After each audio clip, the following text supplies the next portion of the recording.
कृष्ण श्री विठ्ठल महाराजांचा आवाज मॉनिटरला आवाज द्या ना, मला आवाज येत नाही. श्री विठ्ठल रूप पाहता लोचनी, रूप पाहता लोचनी, आलोचनी रूप पाहता लोचनी, लोचनी रूप पाहता लोचनी, रूप पाहता लोचनी, लोचनी रूप पाहता लोचनी, रूप पाहता लोचनी, लोचनी रूप पाहता लोचनी, झाले ओ साजनी, सुख झाले ओ साजनी, तुहा विठ्ठल बरवा बरवा, तुहा विठ्ठल बरवा, सुख झाले ओ साजनी, सुख झाले ओ साजनी, विठ्ठल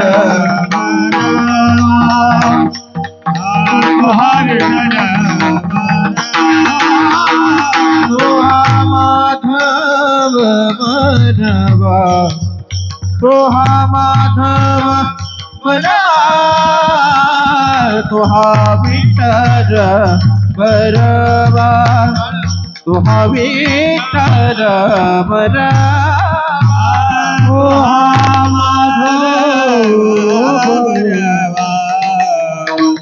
तोहा माधव बरवा,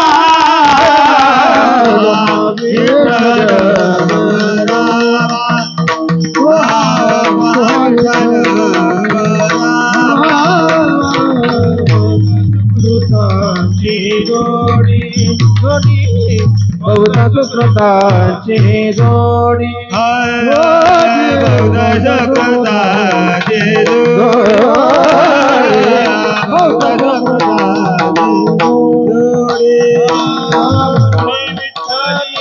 आवडी म्हणून विठ्ठली आवडी तुहा विठ्ठल बरवा बरवा, तुहा विठ्ठल बरवा, म्हणून विठ्ठली आवडे म्हणून विठ्ठली आवडे विठ्ठल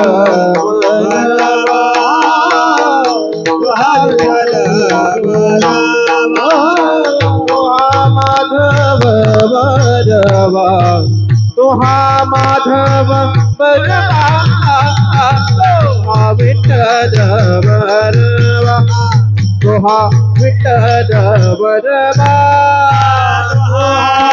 माधव बरवा तुहा माधव बरवा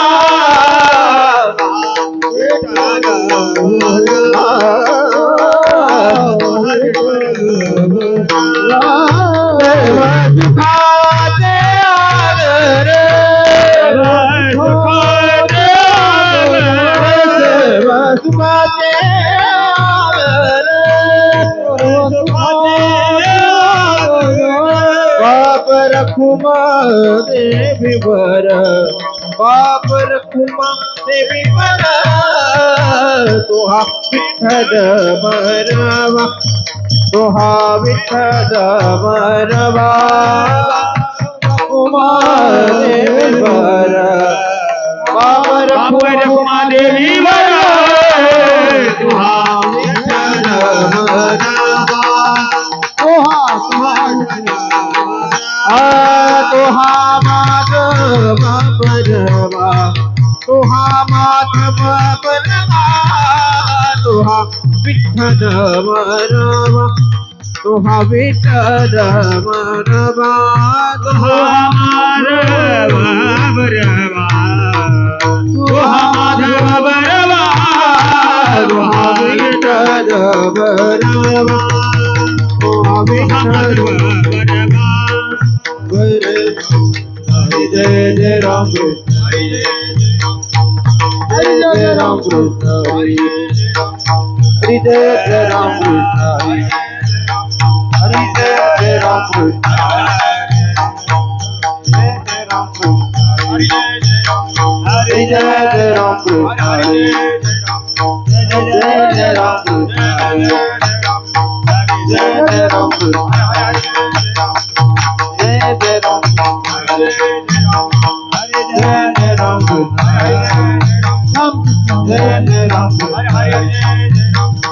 Jai Jai Ram Krishna Jai Jai Ram Krishna Jai Jai Ram Krishna Hare Hare हेची थोर भक्ती आवडते देवा हेची थोर भक्ती आवडते देवा हेची थोर भक्ती आवडते देवा संकल्पावी माया संसाराची संकल्पावी माया संसाराची थोर भक्ती आवडते देवा हेची थोर भक्ती आवडते देवा थोर भक्ती आवडते हेची थोर भक्ती आवडते देवा संकल्पावी माया संसाराची संकल्पावी माया संसाराची संकल्पावी माया संसाराची हे विले अनंते तैसी राहावे हे विले अनंते तैसी राहावे नित्य सो जावे समाधान नित्य सो जावे समाधान वाहिल्या उद्वेग दुःखाची केवळ वाहिल्या उद्वेग दुःखाची केवळ भोगणे ते फळ संचिताचे भोगणे ते फळ संचिताचे सेविले आनंदे तैसी राहावे विले आनंदे तैसी राहावे नित्य सो जावे समाधान तुझ्यावे समाधान म्हणे घालू तयावरी भार तुका म्हणे घालू तयावरी भार म्हणे घालू तयावरी भार तुका म्हणे घालू तयावरी भार हा संसार देवा हा संसार देवाबाई वाहू हा संसार देवाबाई म्हणे घालू तयावरी भार तुका म्हणे घालू तयावरी भार म्हणे घालू तयावरी भार म्हणे घालू तयावरी भार हा संसार देवा वाहू हा संसार देवाबाई वाहू हा संसार देवाबाई आनंदे तैसे राहावे हे विने आनंदे तैसे राहावे चित्या सुजावे समाधान चित्या सुजावे समाधान मंडळी टाळी वाजवा भजन करा. रखुमाये रखुमाये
हेची तोरा भक्ती आवडते देवा हेची तोरा भक्ती आवडते देवा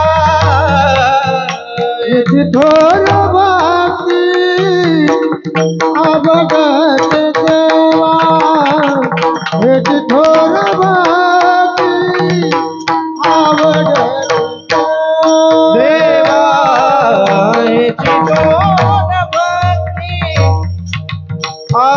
आवडते देवा याची तोर भक्ती आवडते देवा याची तोर भक्ती आवडते देवा याची तोर भक्ती आवडते देवा संकल्पा विमाया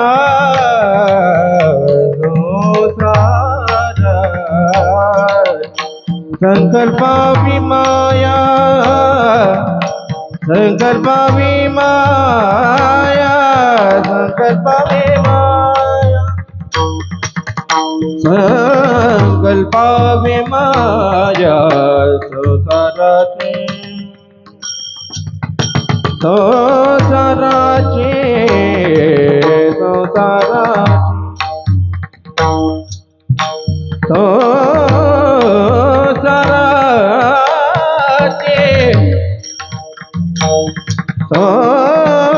संसाराची संकल्पा विमाया संसाराची देवीने आनंदे पैसेची रहावे देवीने आनंदे पैसेची रहावे कल्पा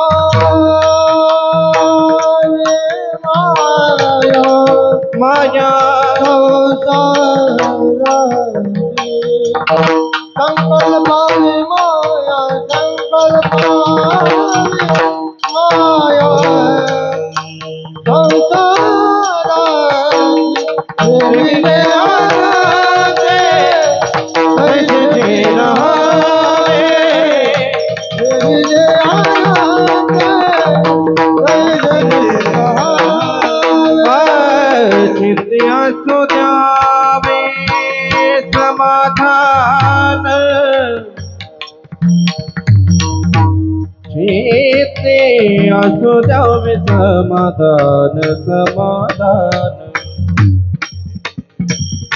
चित्तिया सुजावे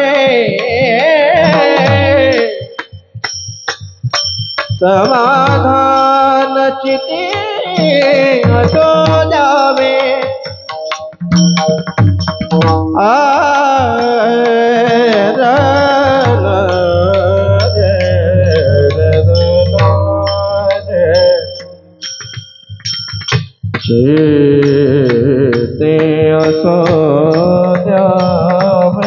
समाधान चित्ते असोद्यावे चित्ते असोद्यावे समाधान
बसलेली मंडळी टाळी वाजवा भजन करा.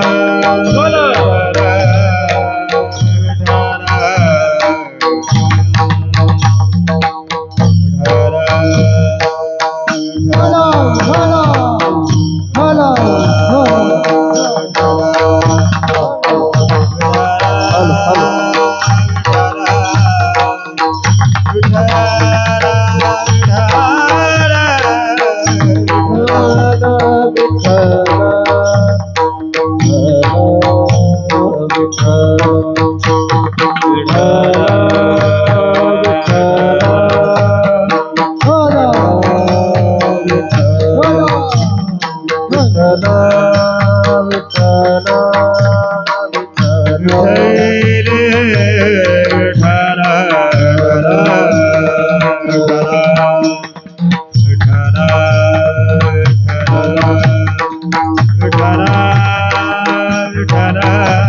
हेची थोर भक्ती आवडते देवा, हेची थोर भक्ती आवडते देवा, संकल्पावी माया संसाराची, हे विले अनंते तैसीची राहावे, चित्ती असू द्यावे समाधान.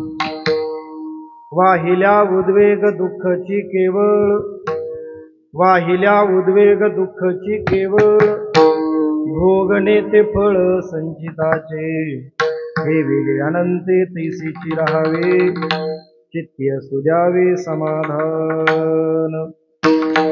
तुका म्हणे घालू तयावरी भार, तुका म्हणे घालू तयावरी भार, वाहू हा संसार देवा पाये, ठेविले अनंते तैसेची राहावे, चित्ती असू द्यावे समाधान.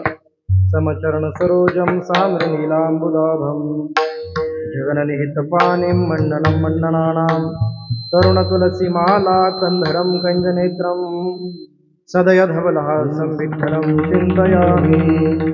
पांडुरंगा करो प्रथम नमः, करो प्रथम नमः, करो प्रथम नमः, करो प्रथम नमः. दुसरे चरणा संताचे, दुसरे चरणा संताचे, दुसरे चरणा संताचे.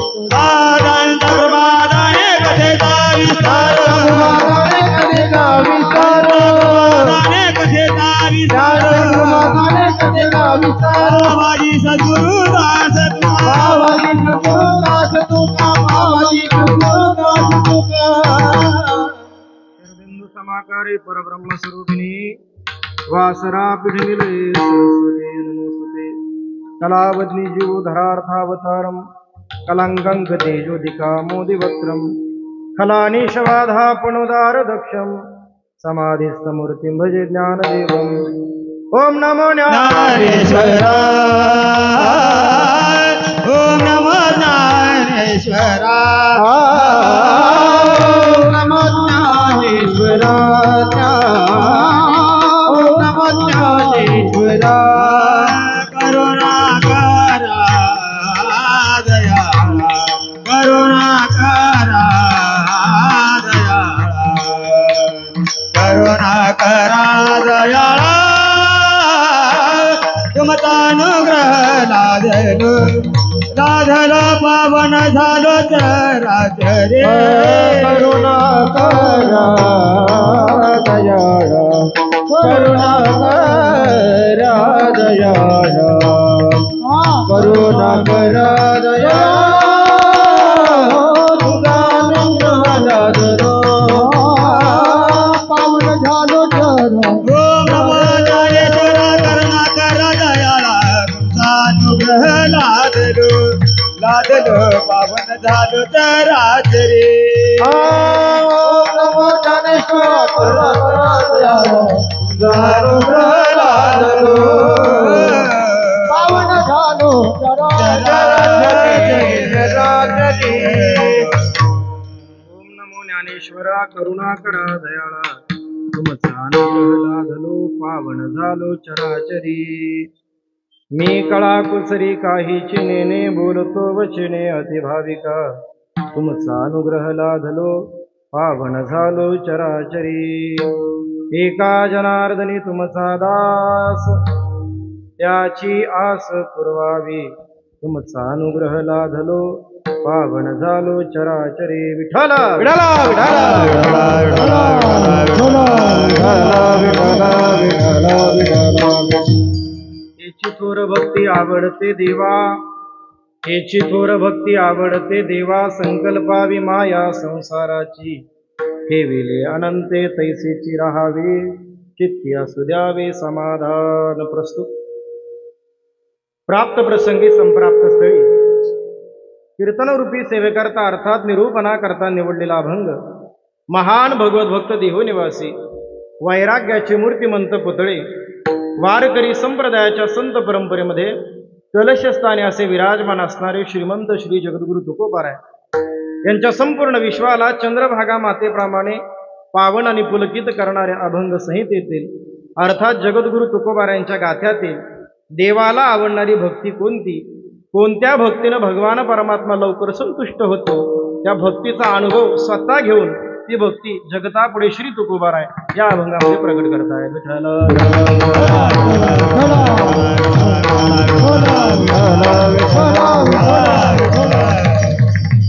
या अभंगामध्ये जगद्गुरु तुकोबारायांची भाषा अशी, इकडे लक्ष द्या. महाराज या अभंगात म्हणतायत, हीची थोर भक्ती आवडते देवा, देवाला हीच भक्ती आवडते. बरं, केवळ आवडते असं नाही सांगत, थोर आवडते, खूप आवडते. कोणती भक्ती महाराज? संकल्पावी माया संसाराची. माया शब्दाचा अर्थ आहे प्रेम, आसक्ती, मोह. संसाराविषयी असणारं प्रेम आसक्ती मोह काढावा आणि तो मोह ती आसक्ती ते प्रेम देवाला समर्पित करावं. अशा प्रकारची भक्ती देवाला खूप आवडते. पण महाराज शंका अशी ती का हो तुकोबाराय, संसारावरचं प्रेम जर काढायचं तर मग संसारामध्ये राहायचं कसं बरं? महाराज सांगतायत ज्या देवाची तुम्ही भक्ती करता, ज्या देवावर तुम्ही प्रेम करता, तो देव तुम्हाला संसारामध्ये जसं ठेवेल, जिथं ठेवेल, जसं ठेवेल तसं राहायचं. ठेवेले अनंते तैसेची राहावे.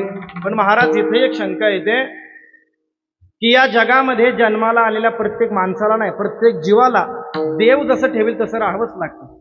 देवाला मानणारा असो किंवा न मानणारा असो, आस्तिक असो किंवा नास्तिक असो, प्रत्येकाला देव जसं ठेवील, जिथं ठेवील आणि जेवढा काळ ठेवील तेवढं राहावंच लागते. आजपर्यंत कोणी असा मायेचा लाल पैदा झाला नाही की ज्यानं देवाच्या निर्णयाला आव्हान दिलेले. तुम्ही असे विशेष काय सांगता की देव जसं ठेवील तसं राहायचं? महाराज सांगतायत सगळ्या जगाला, सगळ्या जीवांना देव जसं ठेवील तसं राहावं लागतं, हे मान्य आहे. पण महत्वाचं भक्तानं राहत असताना मात्र भक्तानं देव जसं ठेवील तिथं समाधानी चित्तानं राहावं. ठेविले अनंते तैसेची राहावे, चित्ती असू द्यावे समाधान, हे महत्वाचं आहे. पण महाराज अहो, या संसारामध्ये जन्मल्यापासून मरेपर्यंत, उठल्यापासून झोपेपर्यंत प्रत्येक क्षणाला नवीन नवीन संकट येतात, नवीन नवीन दुःख येतात. काही दुःख तर अशा असतात की अशा प्रसंगाला वाटतं की सगळं काही सोडून निघून जावं, अगदी आत्महत्येचाही विचार येतो. मग अशा प्रसंगामध्ये मनामध्ये समाधान ठेवायचं ते कसं काय?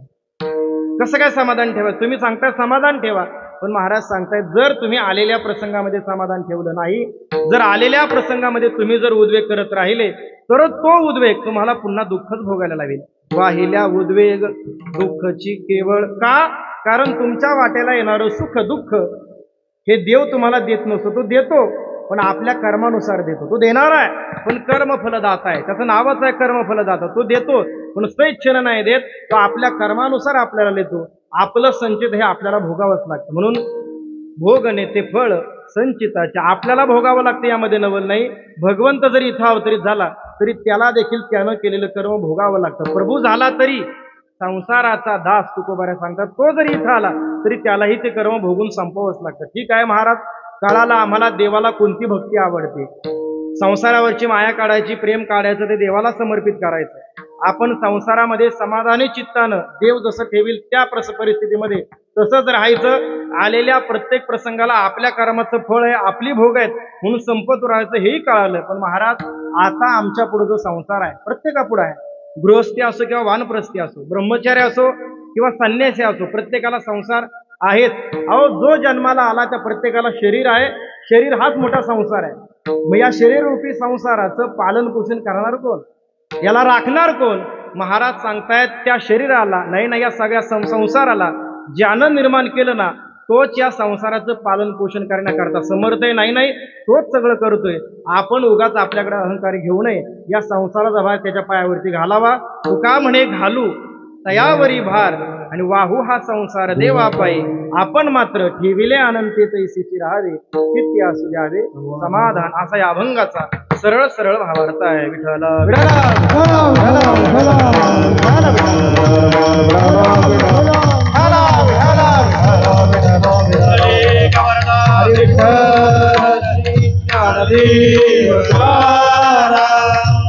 ज्ञानेश्वर महाराज की जय. संत श्री जगद्गुरु तुकाराम महाराज की जय.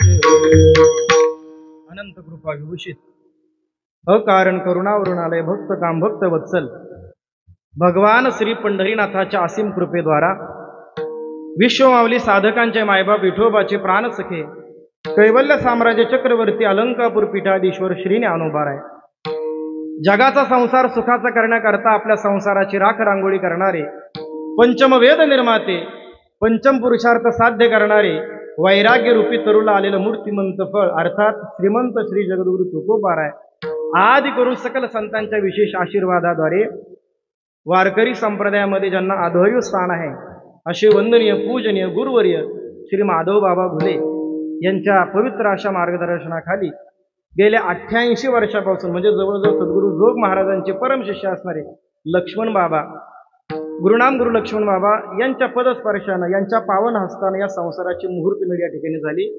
काय माझं भाग्य असेल ज्ञानोबाऱ्यांच्या शब्दात सांगायचं तर, माझ्या सत्यवादाचे तप वाचा केले बहुत कल्प आणि तया फळाचे हे महादीप पातले प्रभू. ऐका, ज्ञानोबाऱ्यांना विचारलं, का हो माऊली, ज्या भगवद्गीतेवरती भगवान शंकराची मती कुंठित व्हावी, जेथ श्री शंभूची मती नागवे, जिथं भगवान शंकराची बुद्धी कुंठित व्हावी, त्या भगवद्गीतेवरती तुम्ही 9,000 ओव्यांचा ग्रंथ लिहिला. हा 9,000 ओव्यांचा ग्रंथ लिहिण्याकरता तुमच्याकडे जी शक्ती आली, सामर्थ्य आलं, त्याकरता तुम्ही काय केलं? ज्ञानोबाऱ्यांनी, ही माझी पुण्याई या जन्माची नाहीये, माझ्या वाणीनं गेल्या अनंत जन्मामध्ये पुण्य पोशिले असाधारणे, ते तुझी गुण वाणने अनंत जन्मामध्ये खरं बोलण्याचं तप केलं आणि ते केलेलं तप आज भगवंताचं संतांचं वर्णन करण्याकरता या ठिकाणी उपयोगी होते. तसंच माझ्याही वाणीद्वारा काहीतरी अनंत जन्मामध्ये काहीतरी पुण्य तुटकं मुटकं घडलं असेल, ते पुण्य आज या भगवंताच्या प्रांगणामध्ये भगवंताचंच वर्णन करण्याकरता, त्या भक्तांचं वर्णन करण्याकरता उपयोगी पडते. माझी वाणी आज पवित्र झाली. यथायोग्य वेळेमध्ये ही सेवा भगवंताच्या चरणामध्ये तुम्हा सर्व मातृपितृश्रोत्यांच्या चरणामध्ये समर्पित करण्याचा माझा प्रयत्न राहील. या सेवेकरता उपस्थित सर्व वारकरी संप्रदायातील गुणीजन मंडळी, सर्व वादक मंडळी, सर्व माता भगिनी या सर्वांच्या चरणावरती विनम्र भावानं अभिवादन करतो आणि माझ्या चिंतनयात्रेला मी प्रारंभ करतो. मस्तक हे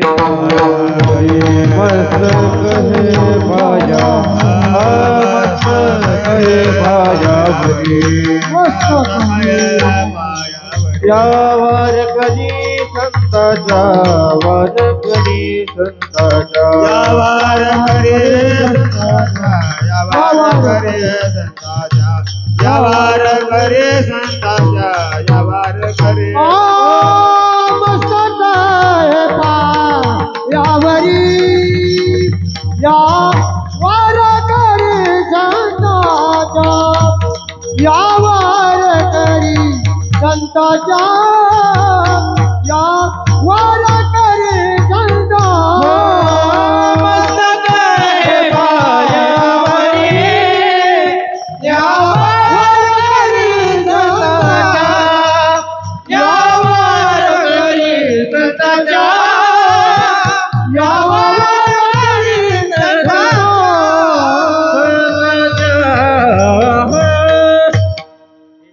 भक्ती आवडते देवा, संकल्पावे माया संसाराची. ऐका, या अभंगामध्ये जगद्गुरु तुकोबाराय देवाला आवडणाऱ्या भक्तीचं वर्णन करतात असं मी प्रस्तावनेमध्ये सांगितलं. एका वाक्यापासून, एका शब्दापासून माझ्या चिंतनाला सुरुवात करते. तुकोबाराय या अभंगामध्ये देवाला आवडणारी भक्ती सांगतात. इकडे लक्ष द्या.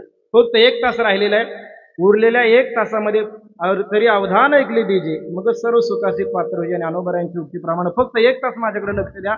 त्या 1 तासानंतर तुम्ही कुठे गेले, काय खाल्लं, काय झोपले हे विचारायला सुद्धा येणार नाही. फक्त आता 1 तास माझ्याकडे लक्ष द्या. तुकोबाराय या अभंगामध्ये भक्तीचं वर्णन करतायत. आपण सगळेच जण इथं जन्माला आलेला प्रत्येक जण काही ना काही प्रकारानं देवाची भक्ती, देवाची पूजा करत असतो. कोणी असो, नास्तिक असो किंवा आस्तिक असो, ज्ञानोबाराय सांगतात इथं जन्माला आलेल्या प्रत्येक माणसाचं मन हे स्वभावता भजनशील, देखे मनुष्यजात सकळ हे स्वभावता भजनशील. प्रत्येक जण स्वभावता काही ना काही कर्म करतो. प्रत्येकाच्या वाट्याला आलेलं कर्म त्यानं व्यवस्थितपणे पार करणं ही देवाची पूजा आहे. ज्ञानोबाराय 18व्या मध्ये सांगतात, तया सर्वात्मका ईश्वरा स्वकर्म कुसुमांची वीरा, पूजा केली होय अपारा तोषा लागे. केवळ देवाची मूर्ती बसवणं, त्याला पाणी घालणं, त्याला फुलं वाहणं याला पूजा नाही म्हटलं जात. प्रत्येकाच्या वाट्याला आलेलं कर्म ज्यानं त्यानं प्रामाणिकपणे पार पाडणं ही भगवंताची सगळ्यात मोठी सेवा आहे. तुकोबाराय सांगतात, आले भागा ते करीतो आणि तुझे नाम उच्चारितो. प्रत्येक जण भक्तीच्या नावाखाली कोणी गंध लावतो, कोणी वारी करतो, कोणी माळ घालतो. प्रत्येकाच्या प्रत्येक भिन्न भिन्न क्रिया आहे. पण मला सांगा, भक्ती म्हणजे नेमकं काय आपल्याला माहिती आहे का? इकडे लक्ष द्या. भक्ती या शब्दाकडे आपण जर पाहिलं, मला सांगा, भक्ती हा शब्द स्त्रीलिंग आहे का पुल्लिंग आहे?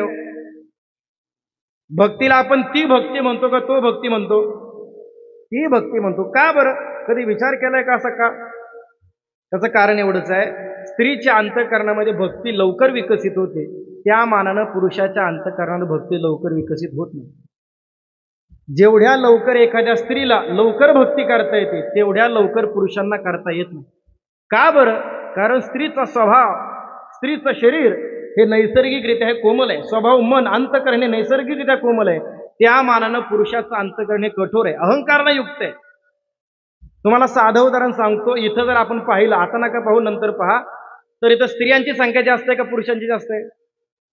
स्त्रियांची. बरं, आता इथून पुढे जराशी तुम्हाला लागेल, पण क्षमा मागून सांगतो. कीर्तनामध्ये आपलं नाव घेतलं जावं असं पुरुषांना वाटतं का स्त्रियांना वाटतं?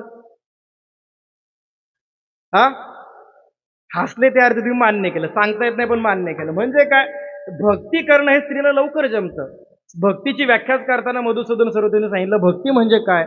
धृतस्य भगवत धर्मान धारावाही कथांगता सर्वेशो मनसो वृत्तीर भक्तिरित्य भिधी येते. भक्ती करायची म्हणजे काय? आपलं अंतःकरण कोमल करायचं, पाण्यासारखं द्रवीभूत करायचं, आणि त्या पाण्याचा प्रवाह, त्या अंतःकरणाचा प्रवाह देवाकडे अखंडपणे वाहत राहायला पाहिजे, याला म्हणायचं भक्ती. मग असं अंतःकरण पातळ करणं, द्रवीभूत करणं हे स्त्रियांना लवकर जमतं. म्हणून ज्या ज्या ठिकाणी संतांनी प्रेमाचं उदाहरण द्यायचं झालं, त्या त्यावेळेला संतांनी सांगितलं, लेकुराचे हित वाहे माऊलीची चित्त. का? कारण माऊली म्हणजे आई. आई ही स्त्री आहे, तिच्यासारखं प्रेम, आईसारखं प्रेम कोणाला देतात? ज्ञानोबाऱ्या सांगतात, स्नेहा लागी माय म्हणिपे ते कीर होय. स्नेह करण्याच्या बाबतीमध्ये जगामध्ये आईसारखं दुसरं कोणी नाही. का? कारण ती स्त्री आहे. स्त्रीला लवकर अंतःकरण कोमल करता येतं, लवकर करता येतं, द्रवीभूत करता येतं. आता मला सांगा, दोन धारा आहेत, एक आहे पाण्याची धार, दुसरी आहे तेलाची धार. तैलधारा आणि जलधारा, दोन्ही धारा आहेत. पण या दोन धारा जर धरल्या, तर पाण्याची धार जर आपण धरली, तर पाणी संपत असताना पाण्याची धार तुटत तुटत जाते. आणि तीच धार जर तेलाची असेल, तर तेल संपेपर्यंत तेलाची धार काय होते? अखंडपणे वाहते. का बरं? दोन्ही पातळच आहे. मग एक धार तुटते आणि एक धार तुटत नाही. का बरं? त्याचं कारण एवढंच आहे, पाण्यापेक्षा तेलामध्ये चिकटपणा नावाचा गुण जास्त आहे, ज्याला संस्कृतमध्ये स्नेह म्हणतात. तसं आपल्या भक्तीमध्ये भावरूपी स्नेह पाहिजे. जर आपल्या भक्तीमध्ये भाव नसेल, तर त्या भक्तीला भक्तीच म्हणता येत नाही. का?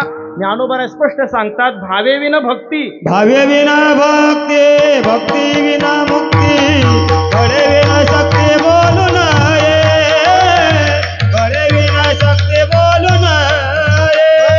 भावे विना भक्ती, भक्ती विना मुक्ती, बळे विना शक्ती बोलू नये, बळे विना शक्ती बोलू नये. भावे विना भक्ती, भक्ती विना मुक्ती, बळे विना शक्ती बोलू नये, बळे विना शक्ती बोलू नये. भावे विना भक्ती, भक्ती विना मुक्ती, बळे विना शक्ती बोलू नये, बळे विना शक्ती बोलू नये, बोलू नये, बोलू नये. बोलू नये सगळीकडे लावायचं. भावे विना भक्ती बोलू नये, बळे विना शक्ती बोलू नये. ज्याच्याकडे भाव नसेल त्याला भक्ती म्हणायचंच नाही.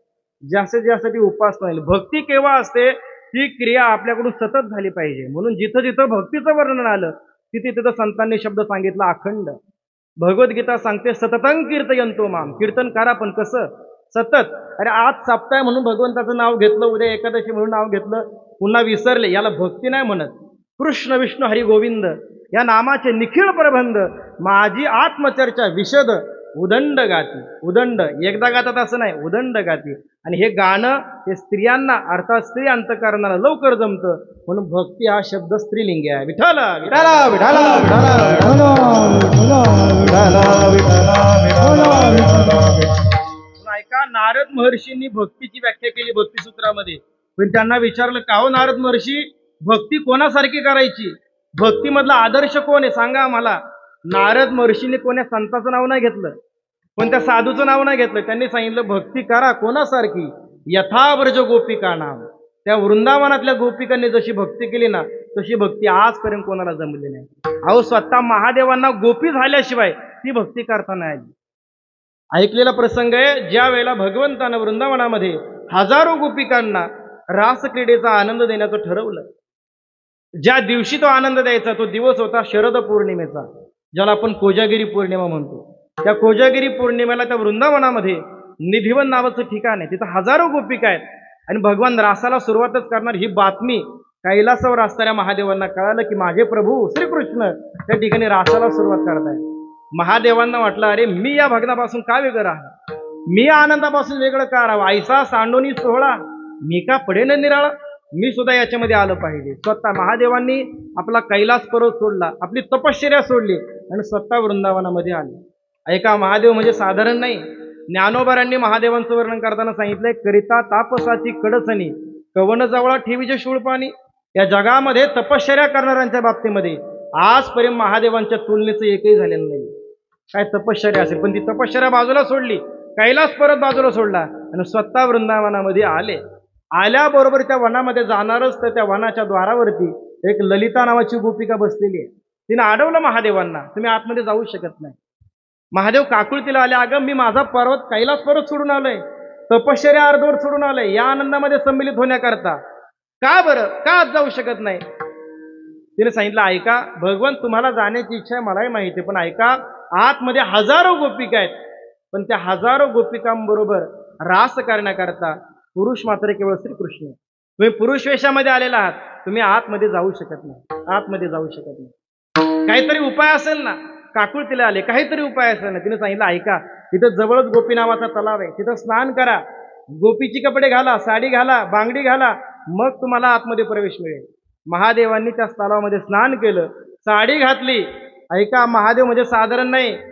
ज्यांनी आपलं संपूर्ण वैभव भगवान विष्णूला दिलं आणि स्मशानामध्ये वास केला, इतकं वैराग्य आहे, पण भक्ती करता साडी घातली. हे काय मी ऐकून नाही सांगत. आजही आपण वृंदावनामध्ये गेलो की तिथं महादेवांचं मंदिर आहे, जिथं भगवान महादेवानं एका गोपीचं रूप धारण केलं, पण तिथं नाव पडले गोपेश्वर महादेव. तुम्हाला माहिती आहे, सगळ्या जगामध्ये महादेवाची पूजा करताना बेल लागतो, भस्म लागतो, पण एकमेव मंदिर आहे जगामधलं की जिथं आजही महादेवांची पूजा करताना साडी आणि चोडी वाहिली जाते. का? कारण तो आनंद घेण्याकरता, भक्तीमध्ये प्रवेश करण्याकरता महादेवानं सुद्धा गोपी व्हावं लागलं, स्त्री व्हावं लागलं, म्हणून भक्ती हा शब्द स्त्रीलिंगी आहे. विठ्ठल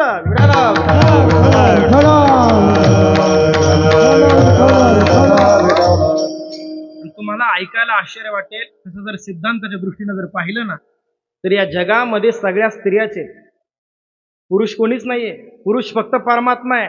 श्रीकृष्ण कमलापदे यदुपते सीतापते वैकुंठादिपदे चराचरपते लक्ष्मीपते पाहिमाम. किंवा भगवद्गीता सांगते, उत्तम पुरुष स्वन्य परमात्मे तुदारता. परमात्मा हाच फक्त पुरुष आहे, बाकी आपण सगळे प्रकृतीचे कार्य आहोत, आपण सगळ्या स्त्रियाच आहोत. अहो, वारकरी संप्रदायामध्ये याला खूप महत्व आहे. याला मधुर भाव म्हणतात. किती महत्व आहे? आपल्या भजनाची सुरुवातच मधुर भावाने. मला सांगा, रूप पाहता लोचनी सुख झाले हो साजनी, हा अभंग लिहिणारे ज्ञानोबा आहे, हे पुरुष आहेत का स्त्री आहेत? काय पुरुष आहेत, बरोबर. पण हा अभंग लिहिताना ज्ञानोबा आहे म्हणतात, ए सखे ए साजनी, त्या विठ्ठलाला नाम त्या कृष्णाला पाहिलं आणि मला सुख झालं ग.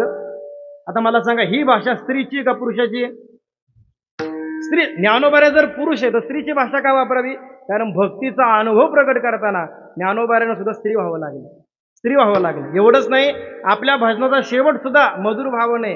आपल्या भजनाचा शेवट नेहमी गवळणीने होतो. कोणतीही गवळण घ्या, याती कुळ माझे गेले हार पुणे, किंवा तुझं विन ऐकली रे कृष्णा न गम हरिने माझे हरिले चित्त कान्या रे जगदेती. या सगळ्या गवळणी पाहिल्या तर ह्या गवळणी लिहिणारे संत हे पुरुष आहेत, पण गवळण लिहिताना मात्र ते गवळण होतात, गोपिका होतात, स्त्री होतात. का? कारण भक्तीचा अनुभव प्रकट करताना स्त्री व्हावं लागतं, म्हणून भक्ती हा शब्द स्त्रीलिंगी आहे. विठ्ठल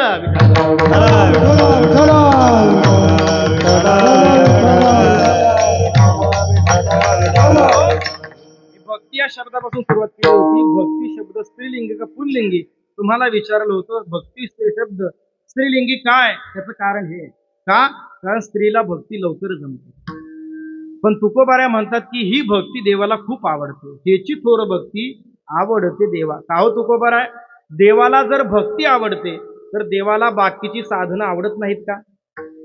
देवाला जर प्राप्त करून घेण्याकरता भक्ती आहे तर देवाला प्राप्त करून घेण्याकरता अनेक साधनं सांगितलेले, जप तप व्रत वैकल्य ज्ञान ध्यान योग या अनेक अनेक साधनं ज्ञानोबाऱ्या म्हणतात. म्हणूनही पार्था पाही प्रवेशावया माझ्या ठाई, उपायांची नाही वाणी येत, उपायांची कमतरता नाहीये. जेवढं मोठं ठिकाण असतं तिथं जाण्याकरता तेवढी साधनं असतात, तेवढी साधनं असतात. जसं की आता मुंबई आपल्या भारत देशाची आर्थिक राजधानी आहे.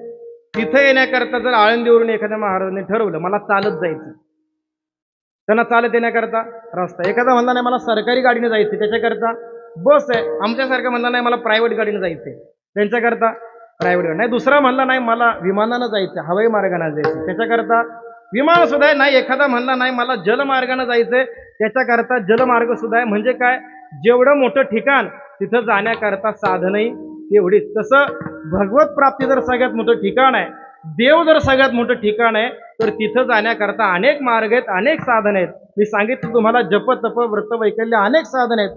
मग तुकोबाराय भक्तीला श्रेष्ठ का म्हणतात, एका वाक्यामध्ये उत्तर सांगतो ऐका. सगळ्यात श्रेष्ठ साधन आहे ज्ञान साधन.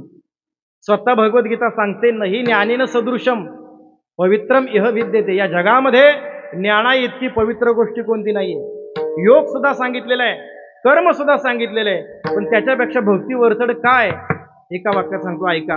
ज्ञान मार्गाला जो साधक निघाला ना, त्याला स्वतःहून श्री गुरूंकडे जावं लागतं. श्री गुरूंकडून ते वाक्य ऐकावं लागतं. मग त्या वाक्याचं तत्वपदार्थ शोधन करून श्रवण मनन निधिध्यासन तत्वपदार्थ शोधन या सगळ्या मार्गानं ही सगळी साधनं अंगीकारून त्याला स्वतः देवापर्यंत जावं लागतं. जो ज्ञान मार्गाला निघाला त्याला देवापर्यंत जावं लागतं. योग मार्गाला जो निघाला त्याला सुद्धा अष्टांग योगाच्या मार्गाने यम नियम आसन प्राणायाम प्रत्याहार धारणा ध्यान, मग समाधीमध्ये सुद्धा सविकल्प समाधी निर्विकल्प समाधी, मग त्याला देवापर्यंत पोहोचावं लागतं. त्याला सुद्धा देवापर्यंत स्वतःहून जावं लागतं. 2. तिसरं साधन आहे कर्म साधन. कर्म मार्गाला देखील जो निघाला त्याला देखील कर्म करून आपलं अंतःकरण शुद्ध करून घ्यावं लागतं. मग त्याला ज्ञानाचा अधिकारी व्हावं लागतं. त्याला सुद्धा देवापर्यंत जावं लागतं. माझ्या वाक्याकडे लक्ष द्या. ही सगळी साधनं करणाऱ्यांना स्वतःहून देवाकडे जावं लागतं. ज्ञान मार्ग असो, योग मार्ग असो किंवा कर्म मार्ग असो, प्रत्येकाला स्वतःहून देवाकडे जावं लागतं.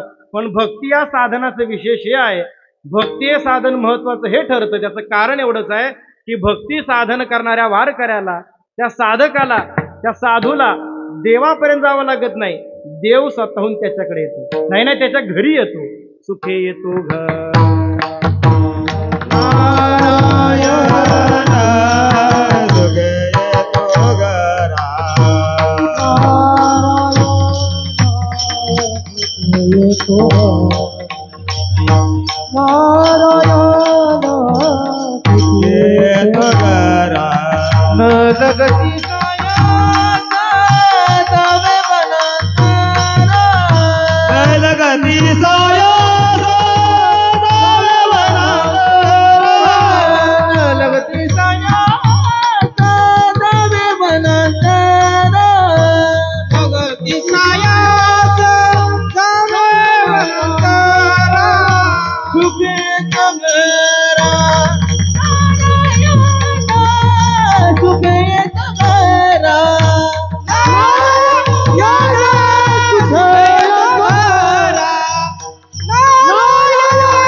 आवडते. त्याचं कारण एवढंच आहे, भक्ती करणाऱ्या साधकाला न लगती सायास, त्याला घर सोडून जावं लागत नाही, त्याला वनांतरामध्ये जावं लागत नाही. ठाईच बैसोनी करा एक चित्त, आवडी आनंद. फक्त एका जागेवर बसा, एक चित्त करा आणि आवडीनं देवाला आळवा. तो स्वतःहून तुमच्याकडे येण्याकरता तयार आहे. तो तयारच आहे.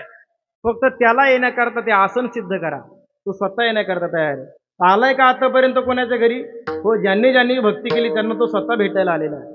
अगदी पुराण उघडून पाहिलं तर पुराणामध्ये सुद्धा तीच चर्चा आहे. एखादं उदाहरण आपल्या संत वाङ्मयामध्ये ज्ञानोबा नामदेव महाराजांच्या तीर्थयात्रेचा प्रसंग आलेला आहे. ज्ञानोबा यांनी आणि नामदेव महाराजांनी एकत्रितपणे तीर्थयात्रा केल्या. का केल्या? त्या तीर्थ करून आपल्याला पुण्य मिळावं म्हणून ज्ञानोबांनी तीर्थयात्रा नाही केली. आपण तीर्थाला जाऊन त्या तीर्थाला पवित्र करावं म्हणून ज्ञानोबांनी तीर्थयात्रा केली. का? कारण तीर्थे तया ठाया येती पुनीत व्हावं. अरे त्यांनी तीर्थाला पवित्र करावं, इतकी पावनता त्यांच्याकडे, इतकी पावनता त्यांच्याकडे.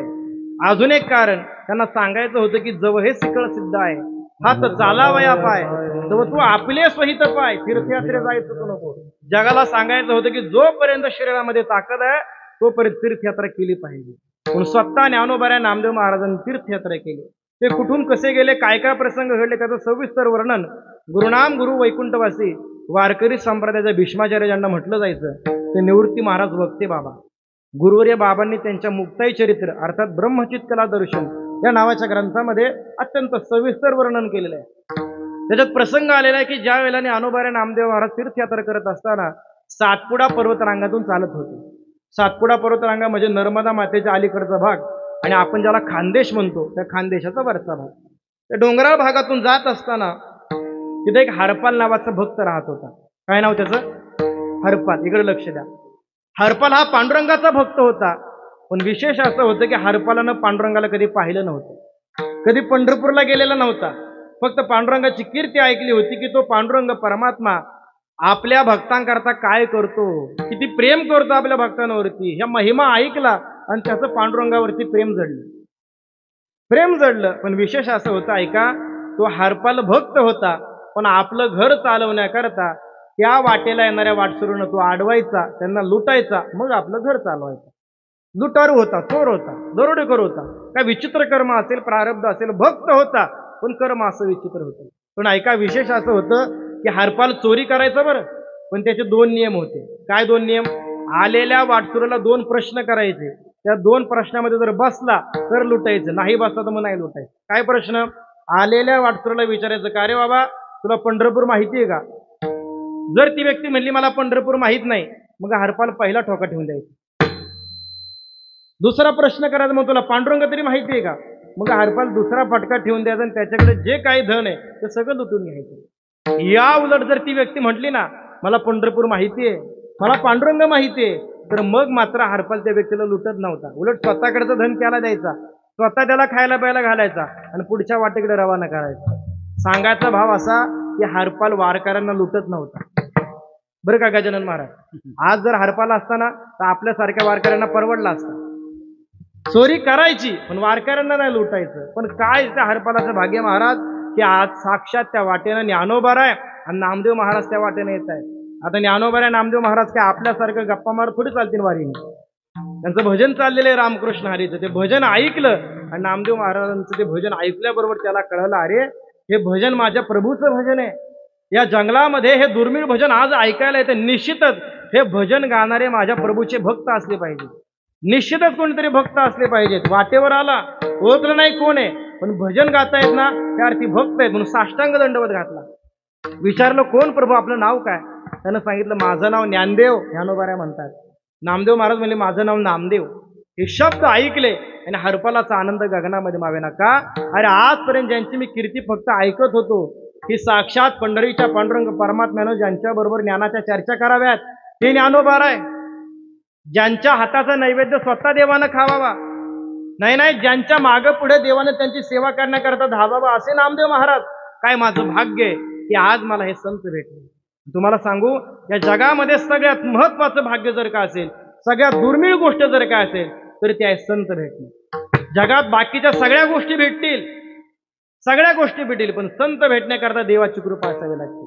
भगवत पूज्यपाद जगद्गुरु शंकराचार्यांनी सांगितलं, या जगामध्ये 3 गोष्टींकरता देवाची कृपा असावी लागते. दुर्लभम त्रयम एतत् दैवानुग्रह हेतुकम मनुष्यत्वम मुमुक्षुत्वम आणि महापुरुष संश्रया. 3 गोष्टी. कोणत्या 3 गोष्टी? पहिली गोष्ट, माणसाचा जन्म मिळणं कठीण आहे. किती कठीण आहे? 84 लाख प्रकारचे जीव आहे त्या जगामध्ये. त्या 84 लाख प्रकारच्या जीवामध्ये एका योनीमध्ये एक योनी आणि कोटी फेरा, कोटी वेळा जावं लागतं तेव्हा माणसाचा जन्म मिळतो. मग तुकोबारा म्हणतात नरदेह दुर्लभ जाणा. किती दुर्लभ आहे, खूप दुर्लभ आहे. पण ऐका, हजारो लोकांना नाही करोडो लोकांना माणसाचा जन्मही मिळतो. पण या जन्माला आल्यानंतर मला देव भेटावा, माझ्याकडून देवाची भक्ती घडावी अशी इच्छा मनामध्ये जागृत होणं हे त्याहीपेक्षा कठीण आहे. काय मी उद्धार पावेन, काय कृपा करील नारायण, ऐसे तुम्ही सांगा संत जन, करा समाधान चित्त. अशी इच्छा मनामध्ये जागृत होणं ही त्याहीपेक्षा कठीण आहे. पण ऐका, अनेकांना माणसाचा जन्मही मिळतो, अनेकांना देव भेटावा अशी इच्छा मनामध्ये जागृतही होते. पण तो देव भेटवणारे संत भेटणं हे त्याहीपेक्षा कठीण आहे. म्हणून तुकोबाराने सांगितलं, चंद्रामृत सुख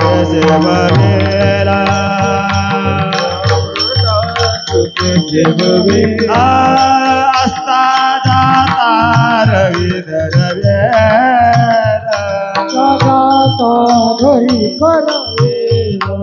बाहे हेळा सागर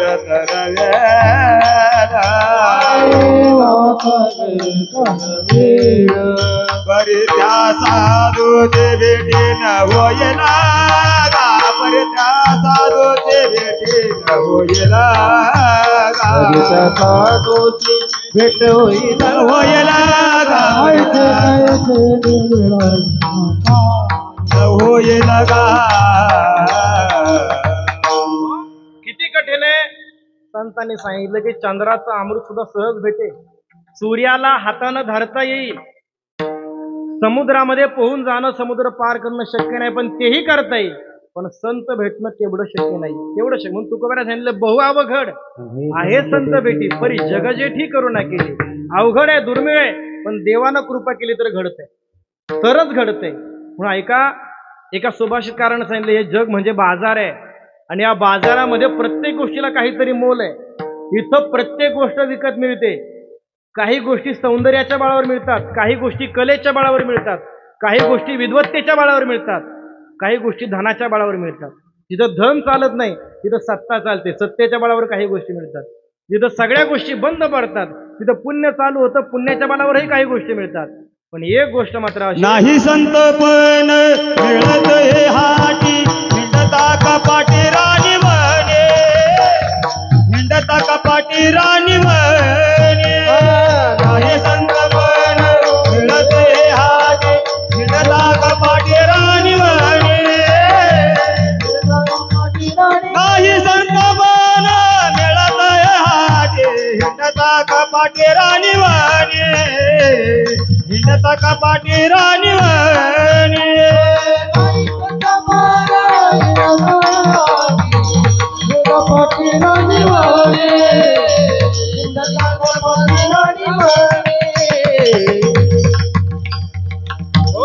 प्रत्येक गोष्टीला मोल आहे, पण संत भेटण्याकरता मोल चालत नाही. तिथं फक्त भगवंताची कृपा असावी लागते.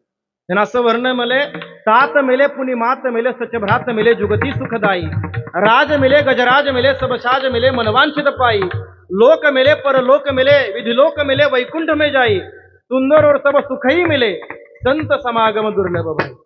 पुण्याच्या बळावर चांगली आई मिळेल, चांगला बाप मिळेल, गोड बोलणारी सुंदर दिसणारी बायकोही मिळेल, सत्तेमधलं उच्चतम पदही मिळेल, नाही नाही वैकुंठाचा अधिपती होता येईल पुण्याच्या बळावर.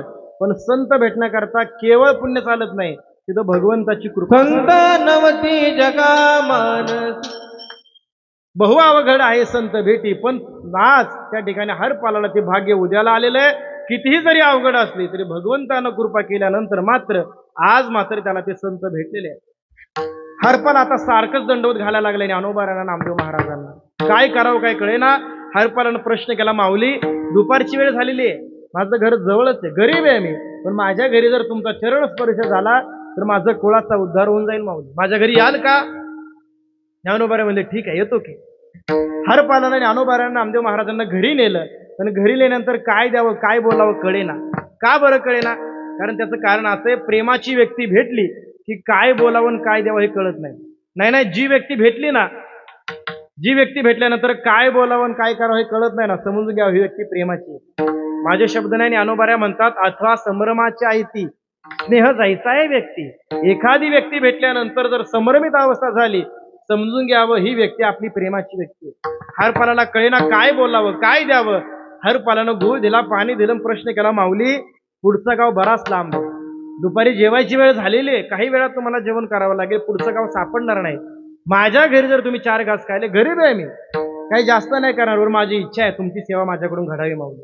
तुमची सेवा जर घडली ना माऊली, माझ्या 42 कुळांचा उद्धार होऊन जाईल माऊली, कृपा करून माझ्या घरी दुपारची न्याहारी कराल का तुम्ही? ज्ञानोबारा म्हणले ठीक आहे करतो, पण जे काही करायचे ते लवकर कर लवकर कर. हरपाला आनंदित झाला, घरामध्ये गेला, बायकोला आवाज दिला, ऐकलं का? हरपालाची बायको धावत आली, काय झालं स्वामी, का बोलवलं मला? हरपाल म्हणतो, अगं ऐकलं का, भाग्याचा उदय ते हे जोडी संत. आज आपलं भाग्य उद्याला आलंय, अरे साक्षात पंढरीच्या पांडुरंग परमात्म्यानं ज्यांची सेवा करावी, ज्यांच्या मागं पुढे फिरावं, ते ज्ञानोबारायण, ते नामदेव महाराज आज आपल्या घरी आलेले. त्यांची सेवा करण्याचं भाग्य आपल्याला भेटतंय. आपल्या घरी दुपारचं जेवण करणार आहेत ते. छानपैकी स्वयंपाक कर. हे वाक्य ऐकलं ना हरपालाची बायको म्हणते, ऐका ना स्वामी, माझी सुद्धा इच्छा आहे त्यांची सेवा करावी, नाहीतरी या जन्माचं दुसरं सार्थक काय?